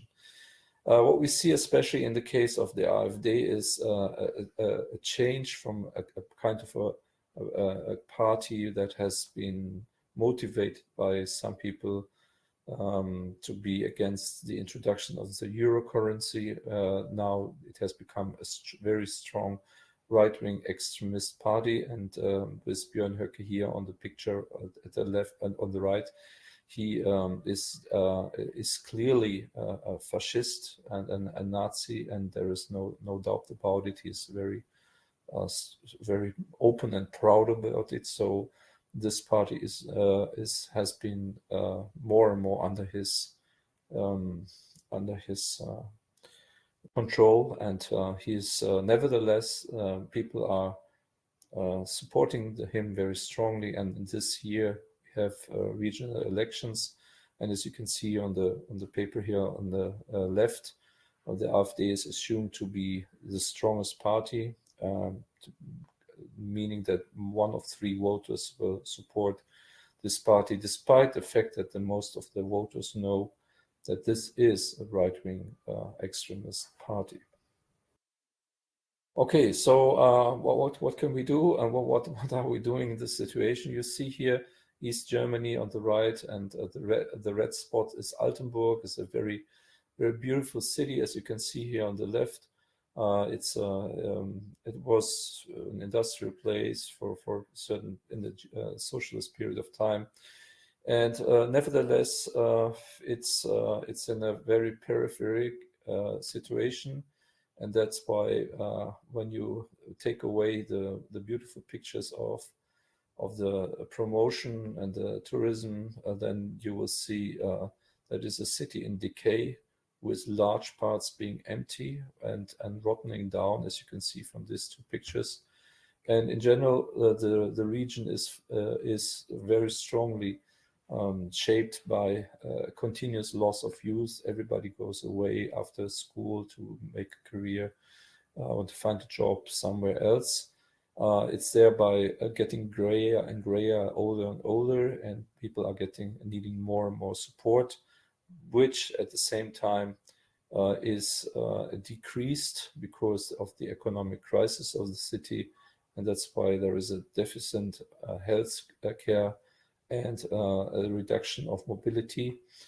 And in this, there is a huge social problems with regards to growing loneliness and a lack of cohesion and community at all in general. So what we have been doing in our project here is in the region of Altenburg. You see, Altenburg is a core city here, but the region all around is very rural. It has a lot of small villages, and all of these villages are basically have an even stronger to cope with the negative tendencies in economy and society.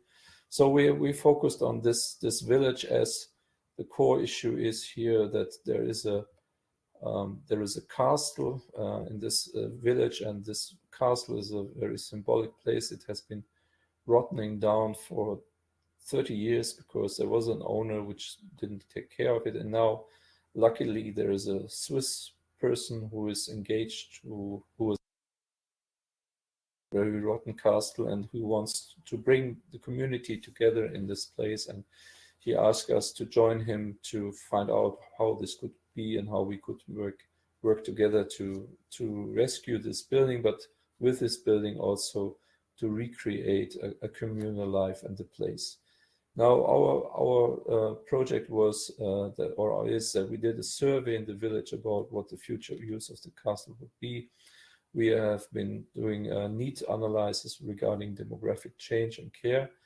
We have been also confronted with this notion, because this is one of the places where the AfD got 40 to 50%. So every second inhabitant here is following this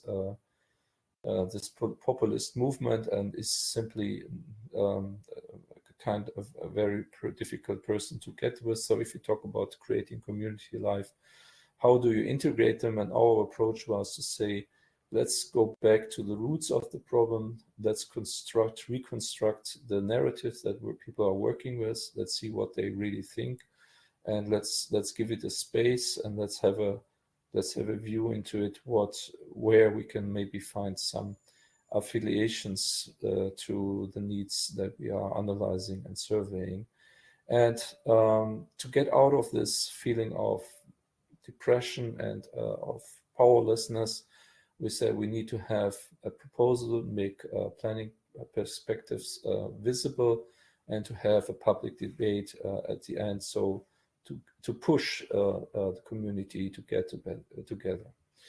Okay, so we did the survey. Sorry, this is in German, but very roughly, the survey done in the village was very clearly saying basically, okay, these people are elderly people, and they say we want to die here, and that means they don't want to move, and even when they are getting ill or just because of their age can no longer take part in public life, etc., they still want to be there. So everything that helps them to stay there, the care structure needs to be improved. And there are other interests like more cultural life, etc. But very strongly, these people say we want to stay here. So let us please give us some more care and some more medical care thing. So we analyzed this and we said, okay, we have a strong identification of some main issues which we wanted to work further with. After the survey, after analyzing, we said, okay, there is this revitalization of the castle is an important issue. Then to have housing for elderly people with care. And then, of course, also social activity, social empowerment, social activating, and tourism, and also culture and education. These are seemingly the needs that needs to be taken into account.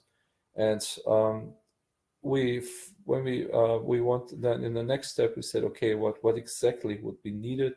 So we organized a workshop with the issue of care. So we worked with the people and asked them, okay, what kind of care would you need? What do you think? Do you need to stay here? So we organized this workshop, and we analyzed what is in generally offered in the region for care institutions. And what you can see here in the map is that most of the institutions are centralized in the city of Altenburg. But if you look at the complete region, you will find only very, very few offers like pharmacies, doctors, or mobile care. So in general, these health facilities are not at all available in the village, and they are not reachable by public transport, or not even it's a long way by car. So then the second step was, okay, let's face the issue of populism, and let's do something on on these narratives that they have, like what are they, what is really, how can we irritate them so that people are getting back to thinking about the future, believing in that you can do something, that you can plan something. So we organized a history workshop, and we did a lot of talks before we did do that. We interviewed experts on how we can do this, and then finally we did it just before Christmas, and it was really very enriching, and it was very it worked very well. I think it was really a success. Of course, it was for them very charming in a way, and a sort of a recognition that people from the university, young students, came to them to listen and trying to understand what actually is how they think about how this whole process from socialism to market economy to democracy, how this went. And the key results were that the whole process of reunification for many of them was traumatizing. And this has been a strong layer of their motivation to turn away from the democratic institutions and parties, and also from planning. And then this permanent spiral to the ground by losing more and more people, losing economy, losing resources, has been reinforcing this feeling of being helpless and not being able to do something. So we have then organized a planning workshop to show, okay, good, let's try to get out of this feeling of helplessness. Let's suggest some steps how we can go on, and we made this we made a public presentation of this. The local regional television program came and made a very short video about it. It's 2 minutes long. I don't know whether you can open this and show it now. I'm afraid it's from here. I cannot do it, but so okay, if you have time, it shows you, okay, a lot of people came, around 100 people, including politicians, and there was this kind of feeling that that for the first time again this place was back to the attention of the politicians coming the way from Altenburg to this village, which they normally don't do. So it's in this way already seen as a success that finally politicians are coming along and listening and are giving their command and saying, okay, we are really working on it, and we see, okay, there are ideas here how to go on, and we take it. And also for the people from the village, this feeling was that they had been engaged with each other. They have been in discussion with us, explaining things. So it was generally seen as a success. And just want to briefly show you what we have been suggesting here. We said, okay, this is a major task, how to revitalize the castle and to bring back life to this village. And you have to think in 3 steps. You have to have short-term steps, you have to have middle-term and long-term steps. So if you start by saying, okay, long-term, we want to have seniors' homes, more care, then you might be frustrated that it takes so long and you don't see anything, and that might again create more and more the feeling of being left alone and being helpless. So what is necessary is to do something now, to start now with at least small steps. And we had a list of different options here, from awake kissing concerts, because we had a musician here in the neighborhood to say, okay, he already did this once, it was wonderful, so you can do this very often. Do temporary exhibitions. There's an art school in Altenburg who could use this place for this. You could have a campsite in the summer. It's a beautiful place to do that, and more of these small things. The main idea is to bring back life and to let this place be on on the screen further, to let it be part of the further discussion, public discussion, not to let it die down after our project, but to find small things to keep it alive, so to say. The midterm needs some more planning and needs some more resources, which there could be funding for that from the regional government. So up to fancy ideas like an alpaca farm, for example, because there are some other animal farms close to that, so that might be more feasible than it might look like now. So artist residencies, tiny houses, all of this could be midterm, let's say, for the next 2-5 years. And of course, the long-term perspective is something that is not excluded by this kind of activities, but it definitely needs more planning and needs more profound funding. And that's why things like a multi-generation homes or youth rooms or building up a cultural center, which are all big dreams, yes, but that needs a long time. And before realizing this kind of dreams, then you need to keep up the spirit in the city. So that's why this place, that's why you need to have short and midterm objectives. So let me come to an end. What can we learn from our experience? I think that it is very important to reconstruct the existing narratives of the place, and that means facing the reasons why people feel attracted to populism, why they're asking for protection in the first place, and why they don't want to change. I think that needs to be taken serious, and it is a tough work. You hear a lot of things you wouldn't like to hear because they're kind of difficult to cope with for us as from a different milieu, from a different social status. It's not that easy. It wasn't easy for the students to do that, but I think there's no way around. If you want to keep these people in democracy, you have to listen to them and work with it and looking at their real needs. I think that's the crucial point. And the real needs here in this case are very clear. People are aging and they are feeling desperate and alone and left alone. So this is what you have to cope. Otherwise, everything else will be not seen as serious and not being will be blocked.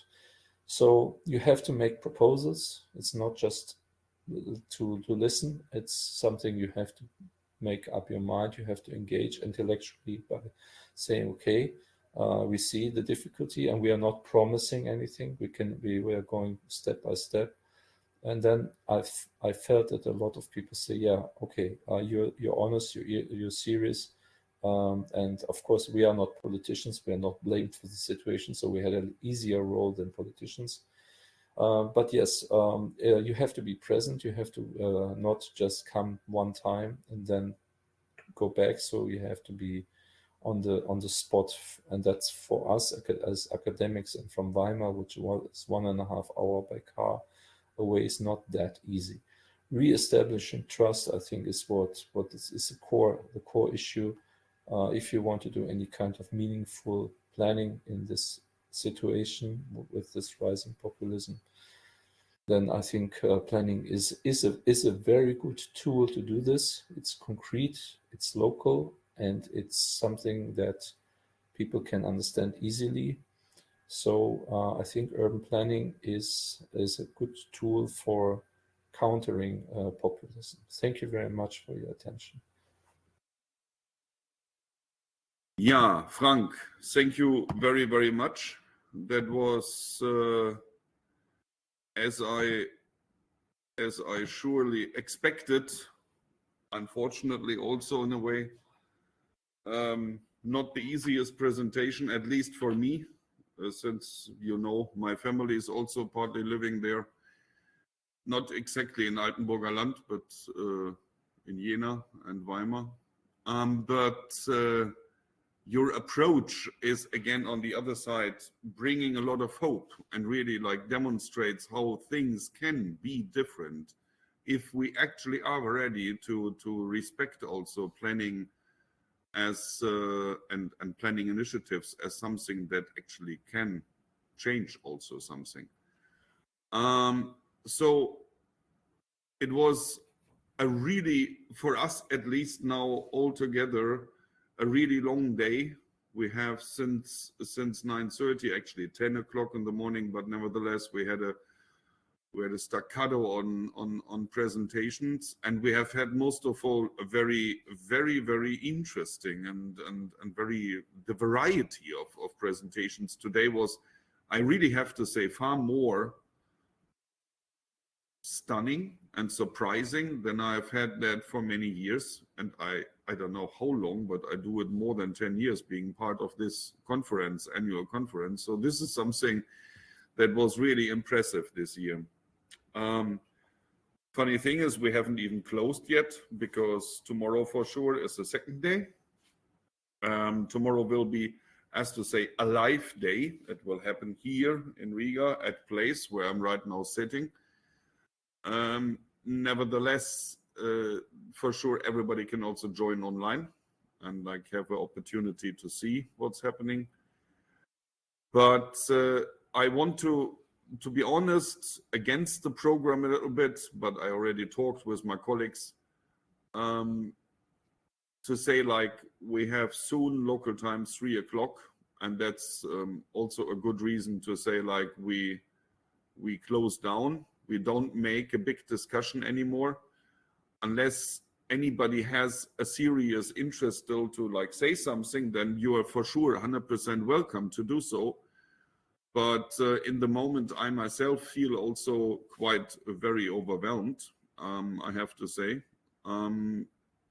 What I would like to take with us is from today's side is this once again, I said it already, is this enormous variety. So we moved really from a mapping and connecting biodiversity to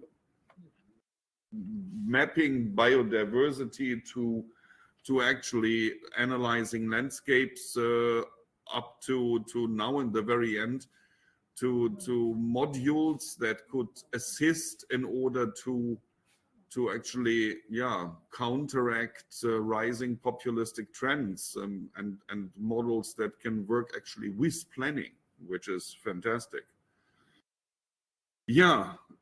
I just actually, Zane just wrote here, thank you very much for a very inspiring presentation. So I can actually say nothing else. It was fantastic.